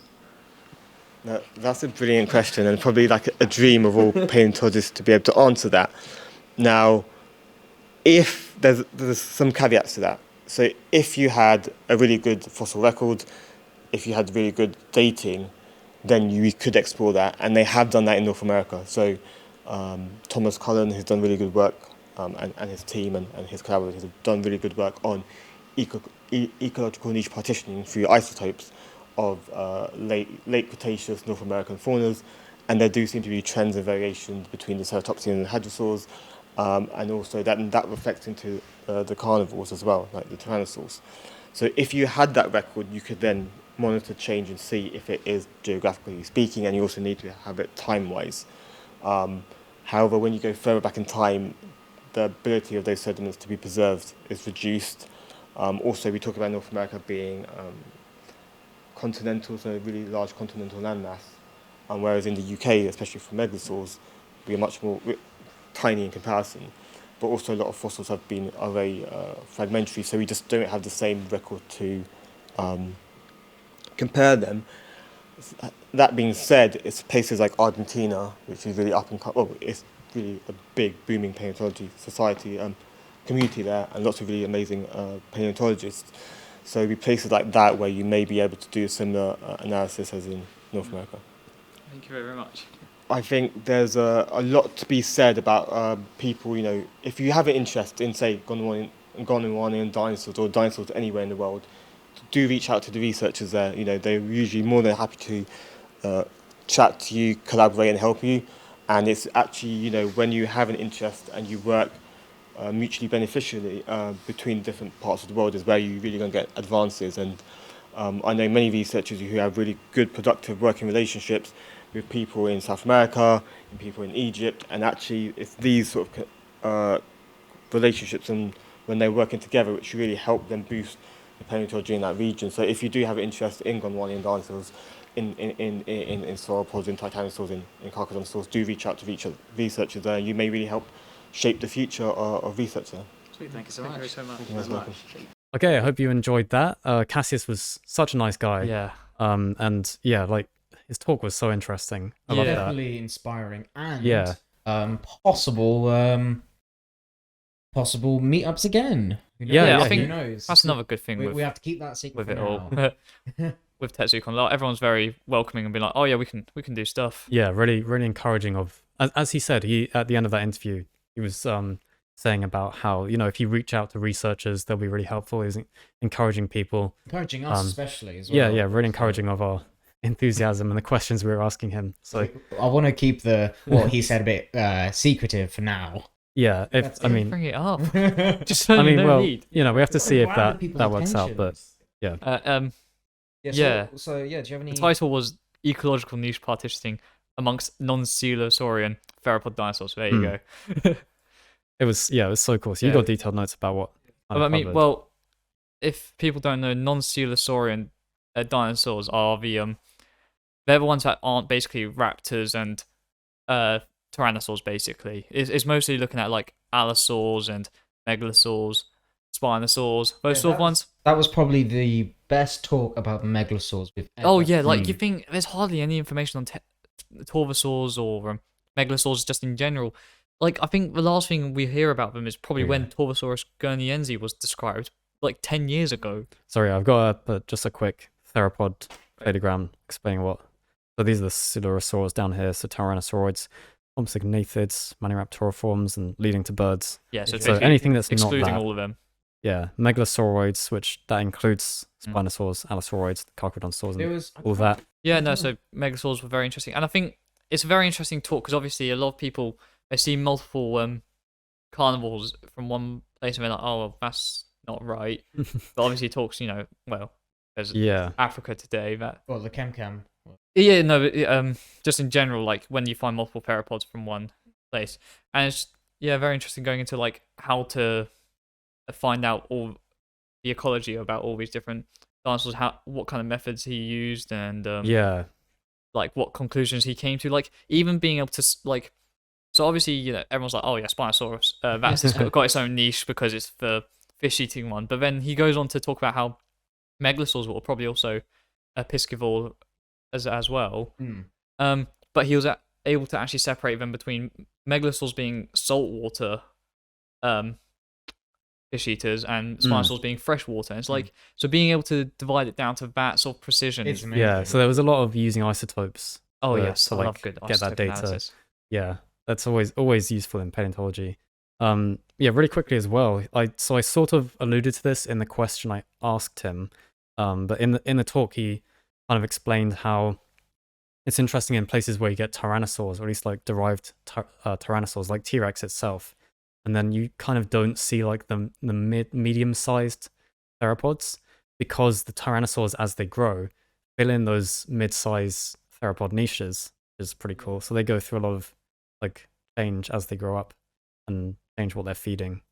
Yeah, but then obviously back in the Cretaceous, like early Cretaceous, and there's so much diversity. Yeah, looking at T-Rex specifically was quite interesting to see like that gap. He's got quite a lot of links in America, doesn't he? Well, he's a PhD student at the NHM, so that's always going to give you the best connections. That was fantastic. Brilliant talk. I think from theropods, should we go to? So the next interview we got was with big man himself, Dr. Darren Naish, organizer, creator of like tetrapod zoology. So we asked him quite a range of things, I'd say, mainly on I'm mostly focusing on Tyrannus. Thank you so much for having us. So he was one who kind of encouraged us to go around filming and interviewing people. He said that was all right to do, and kind of gave us that idea in the first place. So that was very cool. So thank you for that, and we'll definitely be there next time. Oh, definitely. So we'll play that interview now. Okay, so we're here with Dr. Darren Naish, and we just got some questions for you about kind of prehistoric planet. And Eddie's been reading the Eotyrannus monograph. So this was already asked at the end of the talk, but were there like certain scenes in prehistoric planet that were inspired by works such as All Yesterdays? I think it's fair to say that, some of the scenes, inspired is the right term, because it was a fairly sort of loose thing. Like, if we want to depict the behaviour of like a certain animal, like let's say elasmosaurs, these long-necked elasmosaur and plesiosaurs, then what ideas are there out there that haven't really been explored or done on TV before? And sometimes it was like, well, there's this sort of thing which has been put in a book. So I think it's fair to say a few of them were inspired by All Yesterdays. I think that's fair. Yeah.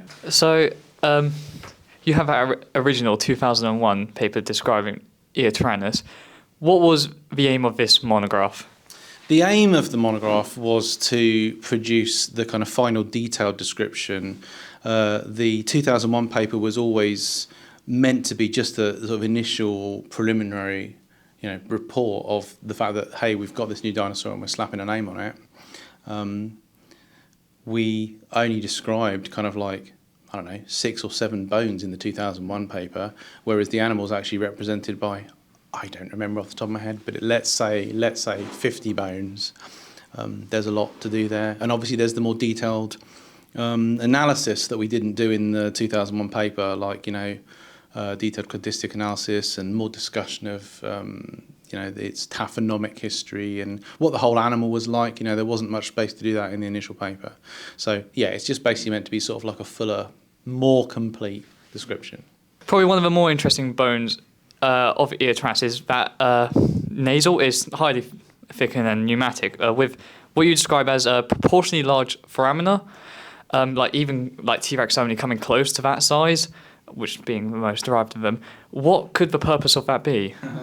Yeah, so the fused nasals of Tyrannosaur are very interesting and very strange.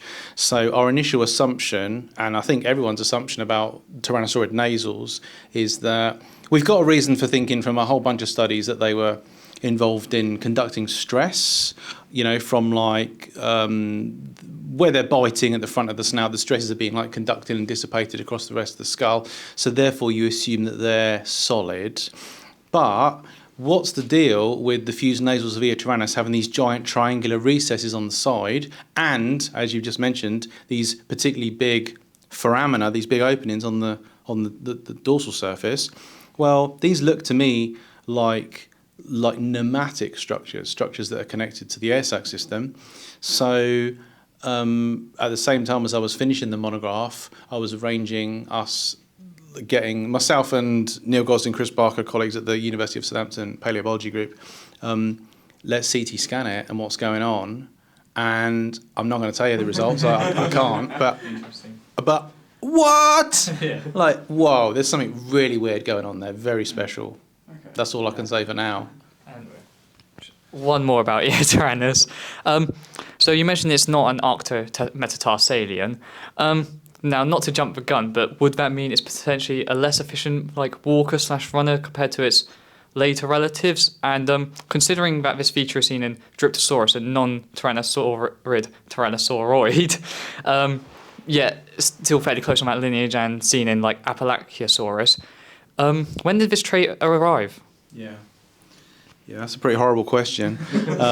So the normal condition for theropods is obviously not to be arctometatarsalia. It's to have the three major metatarsals as these separate independent elements that don't have this unusual locked together structure that's characteristic of the arctometatarsus. So the arctometatarsus is a special structure that evolves in, I don't know without a geological chart in front of me, but it evolves in the clade that includes Dryptosaurus, Apalachiosaurus, and Tyrannosaurids, as you said.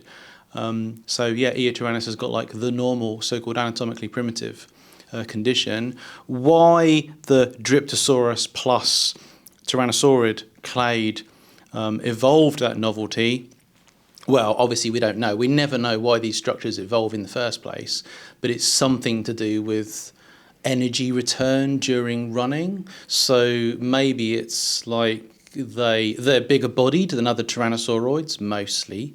So maybe it's a combination of large body size, pursuit predation, and they just develop the thing that makes them more efficient than the majority of other theropods. I mean, that's kind of vague, but that's always the case for the evolution of any novel structure in living things. It's well, if this works really well for group X, why don't all the other members of the group have it? Well, they just don't. It's only that group evolved it, and it, did them well, but it's not the condition that was normally present throughout the group. So I think that's the thing that's going on there. Thank you very much. I had one question. It's probably going to be quite straightforward, and now I've just thought about it a bit more. But in the Wessex Formation, you have Stratoscopes, Paravenator, you have Neovenator. They are quite big theropods. And Eotranis isn't as big as them, but do you think Eotranis is being subjected to be it has to scavenge off them, or is it in the shadow of those theropods? Because there's also the white rock Spinosaur, and that is apparently supposedly really big. So what's your thoughts on that? Yeah, the white rock Spinosaur isn't from the Wessex Formation, it's from the Vectis, from this younger unit, but whatever, your point remains. So it's not that, it's the norm for the Mesozoic dinosaur faunas, for there to be predators of all body sizes, from like, literally chicken and red fox sized, then up to like, lion and polar bear sized, and then to elephant sized, and then in a few places, animals that are even bigger than, big elephants. So, it's normal for you to have this niche partitioning that's, body size, and also like the various cranial and tooth adaptations they've got. So Eotyrannus is a mid-tier predator. It certainly would have been. It would want to presume that as individual animals they would have like looked out for these like giant, more powerful predators and would have kept away from them. They would have been dangerous to a mid-tier predator. But yeah, it's filling that mid-tier niche, which is normal for the Mesozoic. So, and it's doing its own thing. It, like any predator in an ecosystem as packed as that one, it could well have done things like scavenge on carcasses left by other predators, but it also, we know that the Wessex Formation fauna is really diverse with all kinds of animals. Lizards, small mammals, crocodiliforms, marine reptiles, pterosaurs, many other things. There's no doubt that there's plenty of things there for like Eotyrannus to predate on without it having to without without those other predators being part of that story. In the same way that you can be like a jackal on the African savannah today and live day to day as a jackal and do jackal things and eat the prey that jackals eat. Every now and again you run into a lion, but it's like normally you're doing the jackal thing. So that's what I think. Yeah, that's all I could think of right now. But thank you so much. Yeah, thank you very much, and thank you for organising TetZooCon. It's been really fun so far. So very pleased you've been here, and thanks for. Yeah, it's the first TetZooCon for me. Yeah, and it is. I've really first of many, I'm sure. Yeah, hopefully. I hope so. I'm really pleased you made it. Yeah, thanks so much. Thank you very much. Thank you. Okay, I hope you enjoyed that interview as well. It was really interesting to hear his thoughts on a lot of Eotyrannus stuff. Obviously one of our kind of, you could say, national treasures, right? I would. British Tyrannosaur. Yeah. Something to be proud of. Yeah. So yeah. It was cool hearing. So obviously, I don't know if people know. Hopefully, a lot of you will know of Prehistoric Planet, the Apple TV Plus series that came. When was that? When did it come out? About May or April? May? I thought it was May or June. It was earlier this year. It was May. Yeah. Yeah, because we watched that together. But Darren, before we all broke up. Yeah. Dr. Naish was kind of instrumental in. Well, he was one of like the primary scientific advisors, and if you saw the like accuracy behind the scenes bits after every episode, he was the main person talking there, and he had a lot to do with creating that show, which is really cool. And I feel like he tried not to talk too much about it at TetZooCon, but a lot of people kept bringing it up, obviously, because it's been such an inspiration. It's like a treasure of the 21st century when it comes to dinosaur documentaries. But someone asked a question so there was a talk on All Yesterdays. So okay, some explanation needed for it if people don't know. All Yesterdays is this book by C.M. Koseman, John Conway, and Darren Naish. When did it come? It was because it was 10 years ago. Yeah, so it must have been 2012. And basically it was sort of Therizinosaurus, come on. Oh yeah. So probably my favorite dinosaur, by the way, Therizinosaurus. This art is by John Conway. It was basically Shall I yeah, that'd be cool. Basically the idea of the book is kind of portraying prehistoric animals in unusual ways that you wouldn't quite expect, because they kind of had this feeling that the paleo art of the time had all become sort of like stagnant and stale in a way. Like it was all sort of showing the same things. There's a lot of they call it shrink wrapping, so where you don't put enough soft tissue on animals. I feel like a lot of these images are quite popular nowadays. Like people know them. There's the really famous hippo one, isn't there? Yeah, the hippo always goes around. That shrink wrapped cow or something there. With that.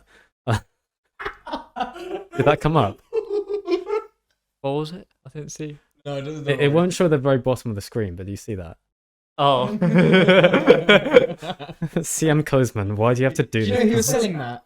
I know, I really wanted to buy it, but someone picked it up in front of me. Yeah. Were you going to buy it? was tempted, honestly. Anyway. Yo. But that's a pretty famous one, the swans. Yeah, so some shrink. So basically, the idea is at the end of the book, they have what if future paleontologists were reconstructing animals alive today? And so here's the idea: if they just found a swan skeleton, how would they reconstruct it? Is this meant to be a baboon? I believe. I think so, yeah. And here's a house cat reconstructed in a incorrect future paleontologist. They're lovely way. people as well. Cozeman Cozeman, John Conway, and Naish are just amazing people. Yeah, it was great. So they had this talk about 10 years of all yesterdays, kind of talking about how the influence, the impact it's had on paleo art and popular culture. I guess it's been quite A significant. lot of the build up to it as well, like how it sort of and how they created led to it. the which is- movement. Yeah, it's really interesting to hear Is there that. a book before this or after this? So there's all your yesterdays, which was following on from this, where they asked for like people to submit their own versions, and that was only published digitally, I believe. But before this, there was all tomorrows, which is That's the one I think. by Cozeman, and obviously has become very famous recently, went viral. As Darren said, and that's about like the future evolution of humans, which is a whole other thing that is really interesting, and I want to talk about in an episode at some point. But we'll do a speculative evolution episode at some point because everyone loves that. Oh yeah. Going back to my original point, which was after this talk where they talked about all yesterdays, what someone asked, like, were ideas taken from all yesterdays for Prehistoric Planet? And Naish was like explaining how people he wasn't like pushing for his ideas from all yesterdays to be in Prehistoric Planet, but other like advisors were like, oh, look at this idea from this book, and he was like, yeah, go for that. So I'm not misremembering, right? In Prehistoric Planet, they show the plesiosaurs like putting their necks up. I can't remember. I think that's the thing he used as an example. But that's Well, that there's is the something in Carnotaurus Oysters. arms. Carnotaurus arms, the yeah. famous one. Yeah. I got a really nice print of that book. So I kind of asked, were there some sorry, I'm typing. Were there some inspiration from all yesterdays for Prehistoric Planet? And he said, yeah, that's a nice way of putting it, is sort of inspired that speculative behavior, but sort of based on modern day behavior. Yeah, I think in a it way. sort of made people like look at modern animals and be like, okay, how could we sort of translate that into an animal that has been dead for a very long time? Yeah. Why not concentrate on two things? I know. Happy birthday. Oh, thank you. Happy birthday. Yeah. We're not going to tell you when Ben was, but happy birthday. Yeah. Wait, here we go. Is this not? Oh, wasn't well, there it? you go. Wasn't it? Oh. Okay. Yeah. So, Know Your Meme for some reason has a pretty good comparison of So this is from all yesterdays. This is Cozeman's art, Yes. Yeah. and then this is John Conway's art.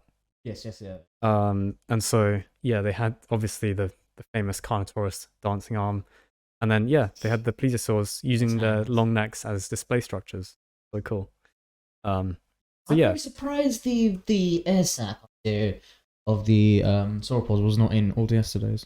All yesterday's. Yeah, I mean, It seemed the like original something to one, I be in guess. it. But I wanted to bring one thing up, and I knew I would have got ridiculed if I asked. The Tyrannosaurus drawing you showed us. They have their claws like down on their side. Now, that's not inspired by sorry, Jurassic World wasn't inspired by that, were they? Because the scene of the Tyrannosaurus coming to the water, it puts its claws down in the ground. Oh, okay. There is no way this inspired that monstrosity. Surely. No, I mean with the claws. Well, maybe just the going to shrink ground. wrap Maybe. version. Maybe that one did. Yeah. The baboon. Oh yeah, probably the one underneath. Yeah, maybe that did. Oh, it was right there the whole time. Huh? The Carnotaurus. Oh yeah, the comparison there. Yeah. Carnotaurus. Oh, there it is. That's the same thing.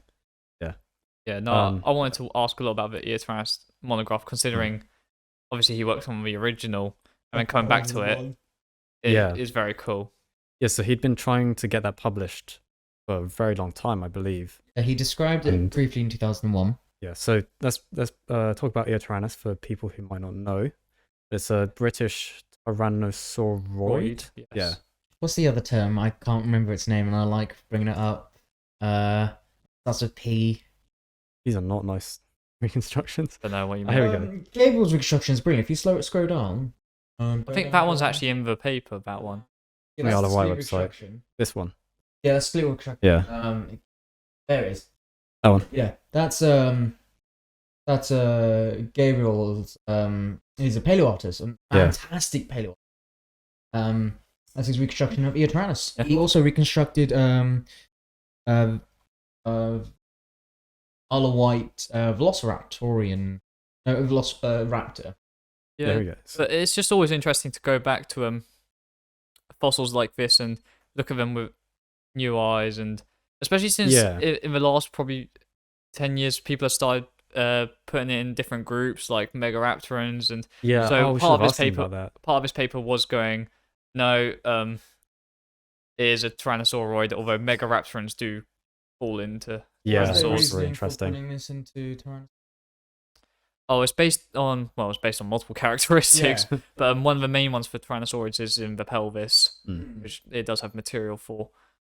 But it's got, I mean, when you read the whole thing, it's like they do compare it to A wide range. Guanlong, Dilong, and or even more derived Tyrannosaurs throughout the entire thing, sort of showing the reasoning behind, yes, this is a Tyrannosauroid. Probably one of the best skeletal I've seen come from the Isle of Wight. It's absolutely beautiful. But it's quite a cool transition if you think from Guanlong to this, and then maybe the slightly more derived ones like Apalachiosaurus, like the slightly bigger ones.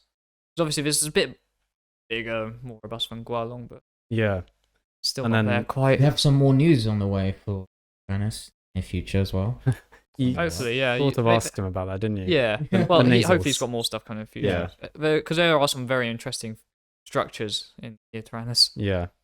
Sorry, I just thought we might want to explain why you're holding the microphone this whole time. It broke. Yeah. Well, hang on, I didn't break it. No, you didn't break it. I just thought people would probably be wondering about that. Anyway, yeah. So my arm hurts. It doesn't. No, it's chance. Your arm stand. Yeah.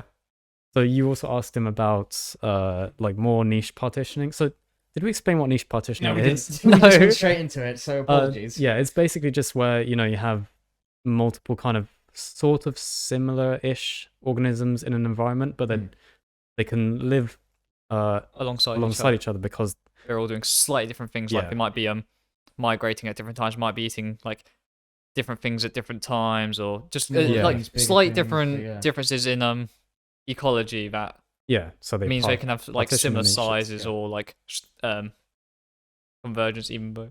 So your question was about how Eotyrannus could coexist with like Spinosaurs the Spinosaurs in well, nature. but they are it's doing much very smaller. different things. What do you mean? Well, that one's a lot smaller than your Spinosaurs. And they've got different ecologies anyway, probably. So it's definitely it was a very simple question, but at the same time, I just wanted to no, it was interesting. Just get his thoughts on like what he thought was going on with the Wessex formation, because so far we've seen that the Wessex has been heavily dominated with theropods. Well, it's very small ones. Yes, some theropods and a lot of crocodiliforms. So, but of course, more research is being done right now on the Wessex formation. It's definitely a trend currently at the moment in paleontology, like looking at like looking at chem. No, as in like looking at whole environments and ecology as a general. Like sometimes there's trends in them, taphonomy or describing things in phylogeny, and currently it seems to be very focused on like looking at the environment as a whole. Yeah, that's good. Yeah, that's nice. That's useful for kind of understanding things in context. I think part of it is also like depends on what the current pressures are on funding and how that research can be applied today. Yeah. Okay, so that was Darren's interview. Really interesting, of course. So the last one we got was with Dean Lomax. Very tall guy. Very tall. Or are you just really short? I'm very short. He's 6'4". Yeah, 6'5". I think he says in the interview actually. When they use him as size comparison for the giant ichthyosaur. So should have used me. Yeah, exactly. Yeah. So let's play that. Yeah, so we're here with Dean Lomax, and I was just going to ask some ichthyosaur-related questions. So, how is the progress on the Rutland Sea Dragon at the moment? Yeah, so the progress is going really, really well. We have some funding in place, and that's allowed Nigel Larkin. So Nigel Larkin co-led the excavation with me. He focused on the conservation side of things and the preparation. And so he's cleaned up at the moment the hind fin. So you'll have seen pictures of the beautiful hind fin. He's cleaned that up. And then he's cleaned up the various kind of mollusks and stuff we found. So we have hundreds of mollusks at the site, like ammonites, belemnites, that sort of stuff as well, and other vertebrae. So one of the things that we didn't really announce so much, and this isn't an exclusive, but but we actually did find multiple ichthyosaur vertebrae from other individuals at the site, including from other species. Yeah. So the shape, the morphology of the vertebrae were very different from the Rutland Sea Dragon, clearly from another type of ichthyosaur. So maybe something like Stenopterygius, or even Uranosaurus or something like that. So that's really cool. So yeah, all that's progressing really well. We are still, well, two key things. We're still looking for funding at the moment, which is a bit part of a wider project to look at eventually redisplaying the ichthyosaur. But we're talking easily the cleaning phase is going to be 18 to 24 months. Which is a long time. Big animal, 10 meters is big. And then on top, the photographs of you next to it. yeah, exactly. It's funny though. It's funny you mention that though, Hamzah, because you obviously I'm tall, right? I'm 6'5". We had some other people on the team who were quite short, and they're like, we should have used that image of me, Dean. I was like, because then it would have looked even bigger. But so that's one thing. We've got to do all the cleaning, and then we're still in discussions at the moment with where it's actually going to go. Without a doubt, I can guarantee it will go back to Rutland, though. That's one of the vital things that we said as part of the team. It must return to Rutland so that people in Rutland, living in Rutland as well, they'll be able to appreciate the kind of hidden history beneath their feet and all that sort of stuff. Nice. So it's all progressing really well. We actually returned to the site as well earlier this year, and we did announce this to the press, so it's not new, but it didn't get picked up that widely. Yeah. We actually did find, one of the team members, Natalie Turner, she found a chunk of crocodile about this big, about this chunky crocodile. So it didn't have any teeth, but it's all the teeth sockets in there. And it seems like it might even be pathological. So just even find that little piece, and that would be the first crocodile from the Jurassic. Questions. Yeah, there's lots of questions. So that would probably be the first crocodile or crocodilomorph from the same age found in Rutland. So another amazing find. And that's just a quick, kind of trip back to the site to spend a day there, just to sweep the site, see what else we can find. It's incredibly phospholiferous. Yeah. Oh yeah. Sorry. Yeah, I was going to say it's incredibly phospholiferous. I was also going to ask. I've forgotten my question. So the Rutland Sea Dragon. Just from when you looked at it before it got casted, do you know any ideas of how it might have died, or do you think old age? Of course, you can't tell until you look at the bones properly, but it's quite a big animal we've seen so far in the UK. I know we have Tyrannosaurs in Yorkshire. We've got some in Lyme Regis or Dorset. So, any thoughts on that? Yeah, absolutely. So first and foremost, without a doubt, so this is the largest example of any kind of large, complete prehistoric reptile ever found in the UK. So it's larger, and the key thing is that it's the largest and the most complete. Those have to be combined together, because they're obviously clearly, you've got sauropods that were bigger, but they're known from really like fragmentary remains. So this being so complete and at 10 meters long, it's such a remarkable find, especially considering 200 years in the UK of discoveries like Mary Anning and everything right from the get-go. And then to find this of all places in landlocked Rutland, which is poorly known for any marine reptiles. But with that in mind, so obviously it is obviously a massive specimen. It is obviously complete at the moment in terms of kind of looking at the size and everything else as well. We have actually started some of the research, I should point out as well. So we have started looking at that.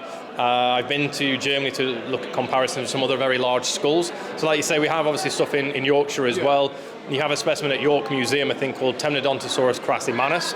So me and a former student and a good friend, Emily Swaby, we redescribed that just the other year. She went to Portsmouth, right? Yeah, she did go to Portsmouth. Yeah. So she did. That's right. Yeah. So she did an undergrad at Portsmouth, and then she came to Manchester to did an MPhil with me. She's done a great job, and so we've compared that already, and it's not Crassimanus. Yeah. We're pretty sure it's the same species that we find a lot over in Holsmarden, a thing called Trigonodon. If that is the case, that would be the first definite occurrence in the UK of Trigonodon as well. That's interesting. So yeah, so hopefully that answers those questions. I might have gone off on a tangent there. I apologise. No, that's the best. That's the best way we can get.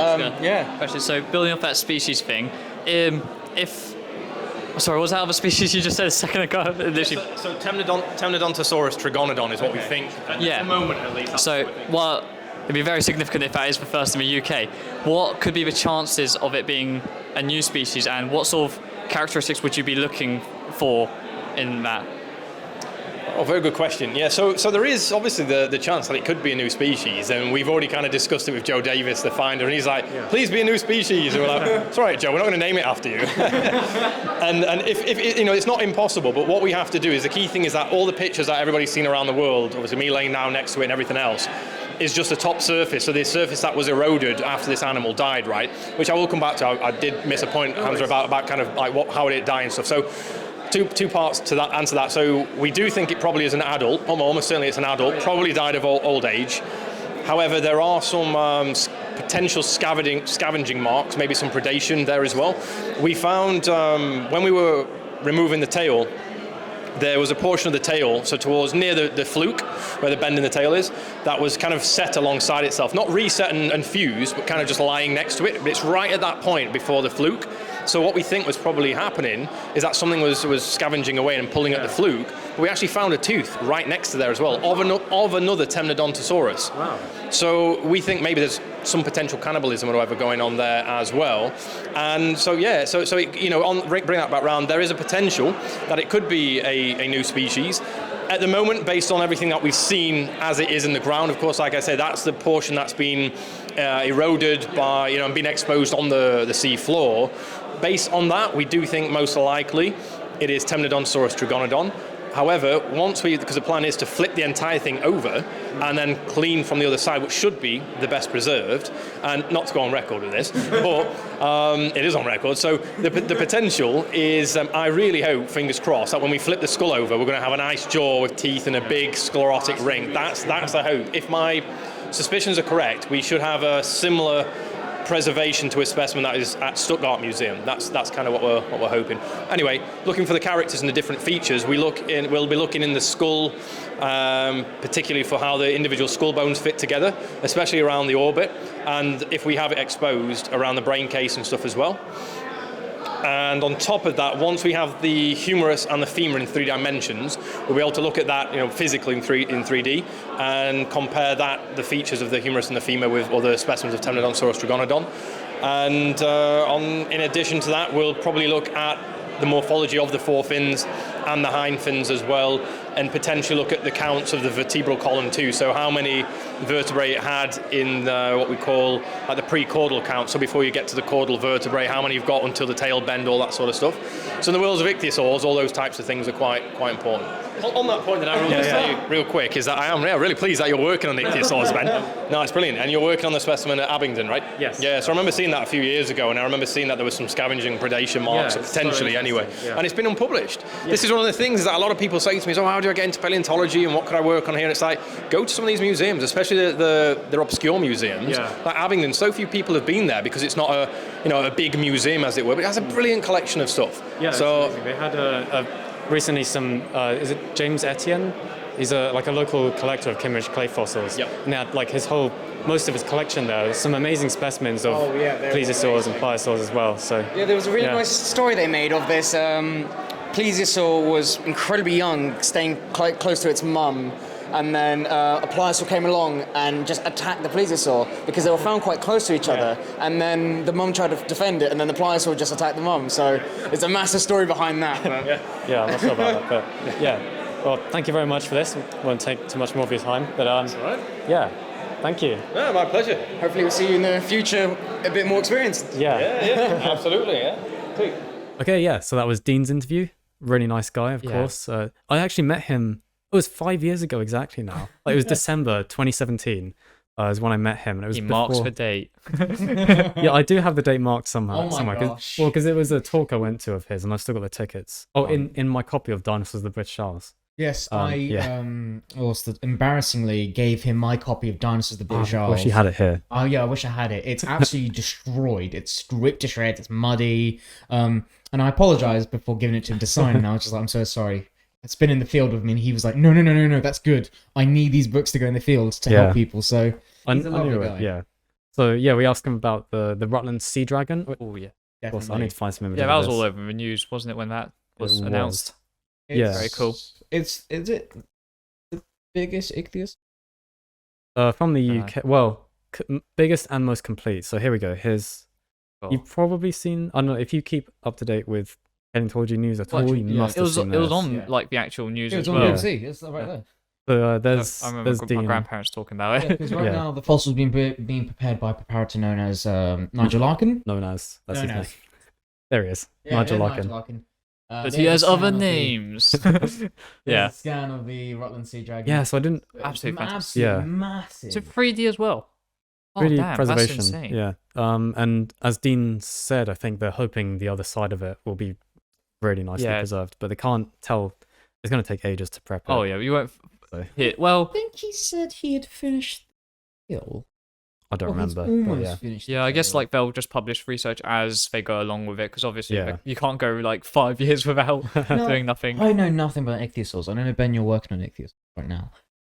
How big is this in comparison to the one they found in Switzerland? It's only a root of a tooth. Oh, though. yeah. I don't know if you can do particularly accurate estimate of that, but they said it But was. which one's gonna be bigger? shown- I mean, probably the Switzerland one. So because that's a Shastasaurid, so that's like a Triassic ichthyosaur. This is a Jurassic ichthyosaur. Hmm. So this is the genus Temnodonsaurus, which we talked about in our NHM journeys. I think I asked him whether it, like what he'd be looking for if it was a new species. There's a lot Yeah, of features. but that's that's what we were looking at yesterday. Yeah. The Oh charac- yes, it's because we basically did the a little character list. phylogeny, didn't we? That was cool. Yeah, that was awesome. So for a slight dissertation update, Eddie and I yesterday, as part of my dissertation, we've got to present our progress so far in On a couple Monday. days. Yeah, and I wanted to have some preliminary results of like here's where it might place among all these other ichthyosaurs of like late Jurassic ichthyosaurs.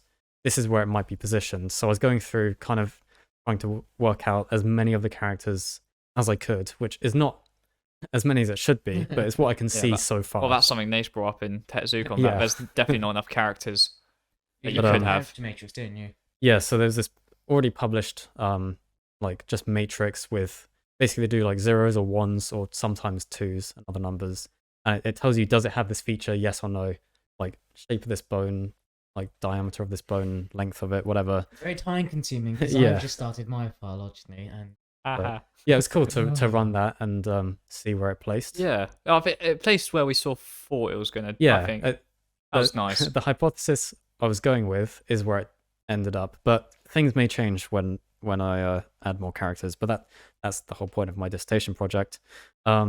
Yeah, so that's the things we were looking for. Like, that's the things they're looking for in the Rutland Sea Dragon is skulls are really useful for classifying ichthyosaurs, forelimbs, pectoral girdles, pelvic girdles, hind fins. Unfortunately, the vertebral column and ribs, which is what you most commonly find, usually, well, the most common bone of an ichthyosaur. yeah, backbones of ichthyosaurs are what you most commonly find. Not very useful for working out what they are. You could tell it was an ichthyosaur, just Yeah. not further than that. No.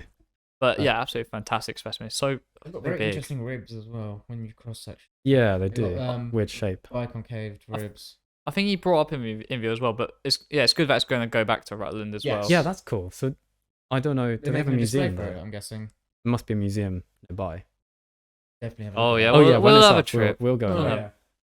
And he did also say about the possibility of hopefully working on a project with me in the future on ichthyosaurs. Nice. So Yeah, very that was- excited for that. I love the networking. Man. Yeah. it was Oh, so the good. networking was brilliant. Yeah, meeting all these different people Mm. in the field, just getting advice from them, and just like, yeah, what's going on next? It's Yeah, fantastic. It was great. So what? Giving what ideas. Sorry, what else did we ask him? I think it was- it's mostly about Mostly That's on about the Rutland Sea Rutland, Dragon. yeah. It was like honestly, it was the best time to actually get a like slight update on just like get more information what's going on with the Rutland Sea Yeah. Dragon. I thought he'd probably have a lot to say, which is why my first question was just, what's up with it? How's it going? Yeah.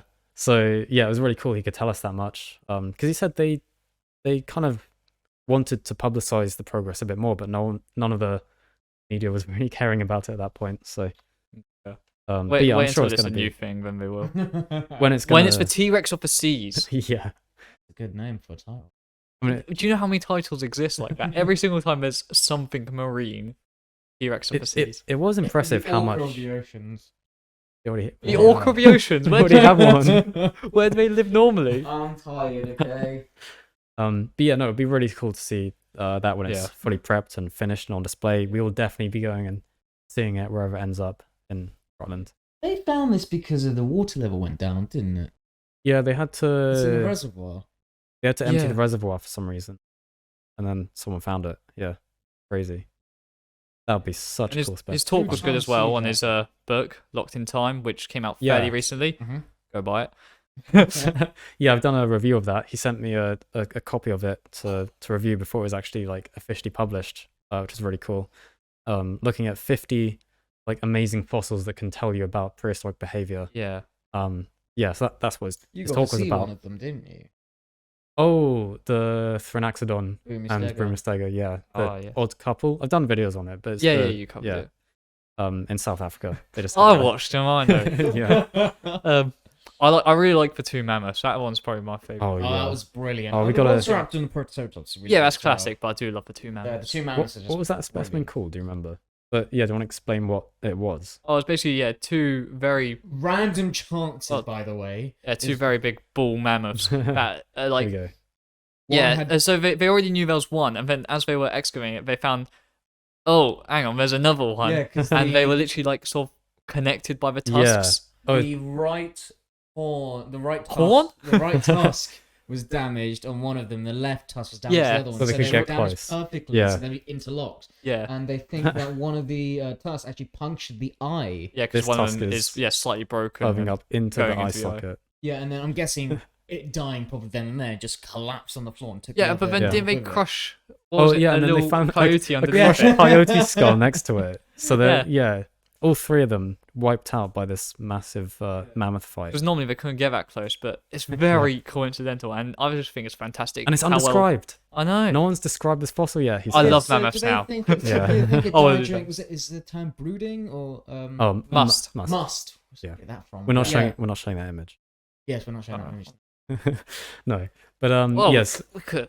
Well, no. It's- Get the book and then you can see. No, it. definitely, yeah. Yeah. There's some Artwork- incredible amazing paleoart. artwork by Bob Nichols, who we And we met met- at yeah.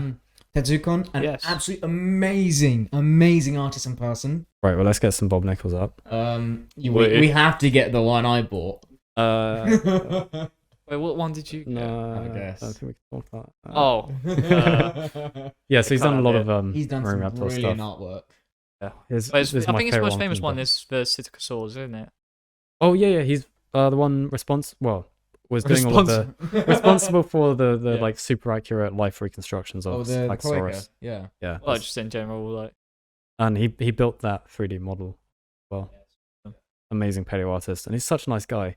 It's funny as well because I keep saying this. Yeah, Dougal Dixon was there, yeah, he's great. paleontologist and author of After Man, and it was quite funny. I was talking to Bob Nichols after he'd been talking to Dougal Dixon. He just seemed really starstruck by him. It was amazing. It was me when I met Lewis Ray. Oh my Yeah. gosh. Bob Nichols and Lewis Ray are an absolute inspiration to me. Paleo art. And Mine's meeting sweet. them, I was absolutely shaking. Like taking a photo next to them, I was shaking in my boots. Yeah, here we go. Lewis Ray You're has been probably known familiar with to do his art. some amazing, vibrant colours. Amazing. Yeah. And his most recent one would be Jacopil. The Is that- Thyrathoran. Oh yeah, I didn't realize that was his. He's done some amazing artwork. He also did Dave Martell's Colchicophalus. Yeah, I've got a postcard of that. There he is. There's Lewis. Yeah. Oh. Yeah, it was amazing. All the paleo artists there. Yeah, and loads just, of artists. as we'll show in the clips. There were just like stalls up with people around. Yeah, I mean, what were your favorite talks?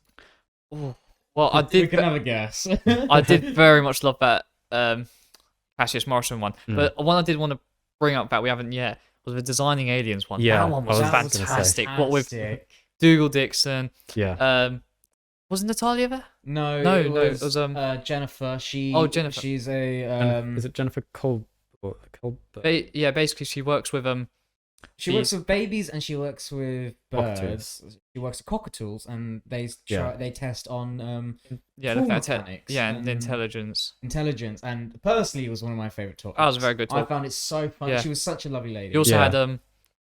had Adrian Tchaikovsky there, a very famous science fiction author. Postman was Yeah. Yeah, Uh, Postman was Postman, of very good. course.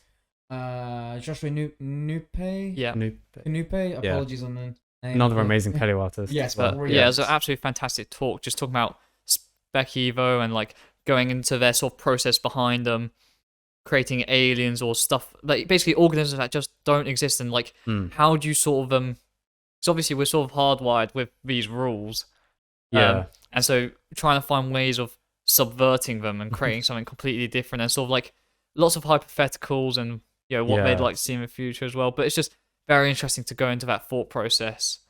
Yeah, because obviously Dougal Dixon, father of Spec Evo, it's just such a like. I feel like nowadays it's like, oh yeah, making up weird stuff like that. Yeah, that's cool and all. But like actually to go and do it for the first time like he did is crazy. And there's a lot of work that goes into it, and you have to respect.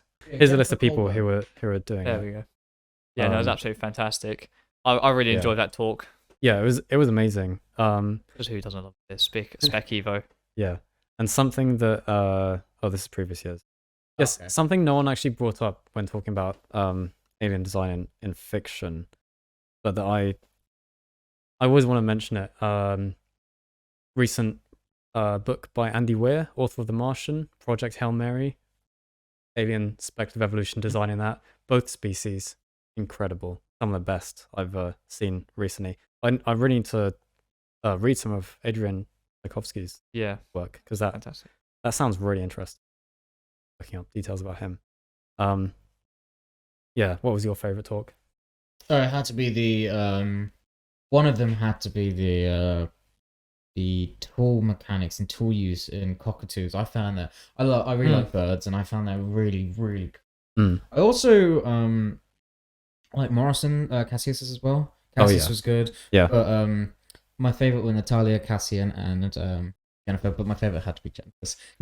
just the enthusiasm. Yeah. The tool use in like quite not even just cockatoos. It was also like crows. And I just found it really cool. And how could this tool use actually be used in dinosaurs? Yeah. So, Well, it's very interesting. Non-bird ones. Yeah. Oh yeah. So she said probably not. Yes. Right? Because there's a certain ratio you can do when they come to their brain size and what functions they were using their brains.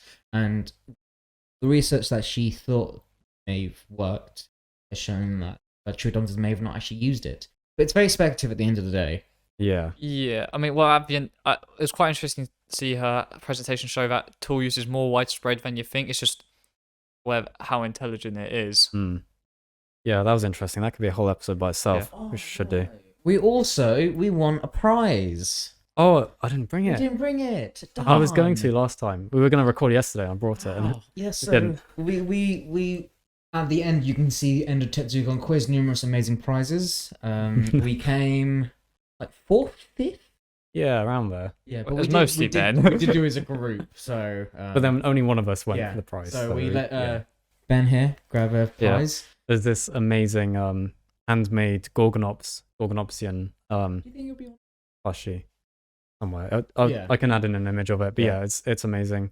Yeah, I was gonna say it's difficult to choose a favorite talk because I really enjoyed all of them, but definitely the two panels, the Pterosaur discussion and the Designing Aliens discussion, of course, and the Yark talk. Oh yeah, was yeah, great. that's good. And Cassius's. So yeah, it's difficult to choose. And Dean's, of course. That was one of the first ones.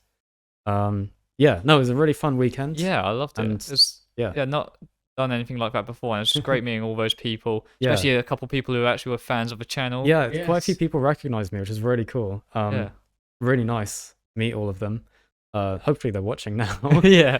Yeah, it was really nice meeting you. And no, I probably shouldn't mention, but hopefully one of the people we met who knew of the channel will be talking about a project they're working on at some point. Say later. Okay. Okay, we don't know I either. know that maybe there's a possibility. I want to ask Darren. I'm going to try and see if I can get some of my artwork at TetZooCon. Yeah. I mean, we'll definitely be going next year. Yes, Yeah. hopefully we can do it. What experience. That was It good. was brilliant. Next year we're going to get first place. Next year. Oh yeah. I'll be reading. I've started reading a them lot. now. Yeah. Yeah. So thank you for watching, and thank you to Darren and John and everyone organizing TetZooCon. Thank you to your parents for letting us stay at yours.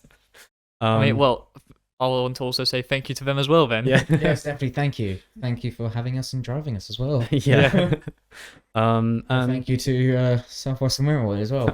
Oh yeah. Thanks for the train strikes. For the cold mornings. Yeah, that was fun. Worth it for the the knowledge. Oh, we have to also plug in some of the prints we bought. I should have brought them.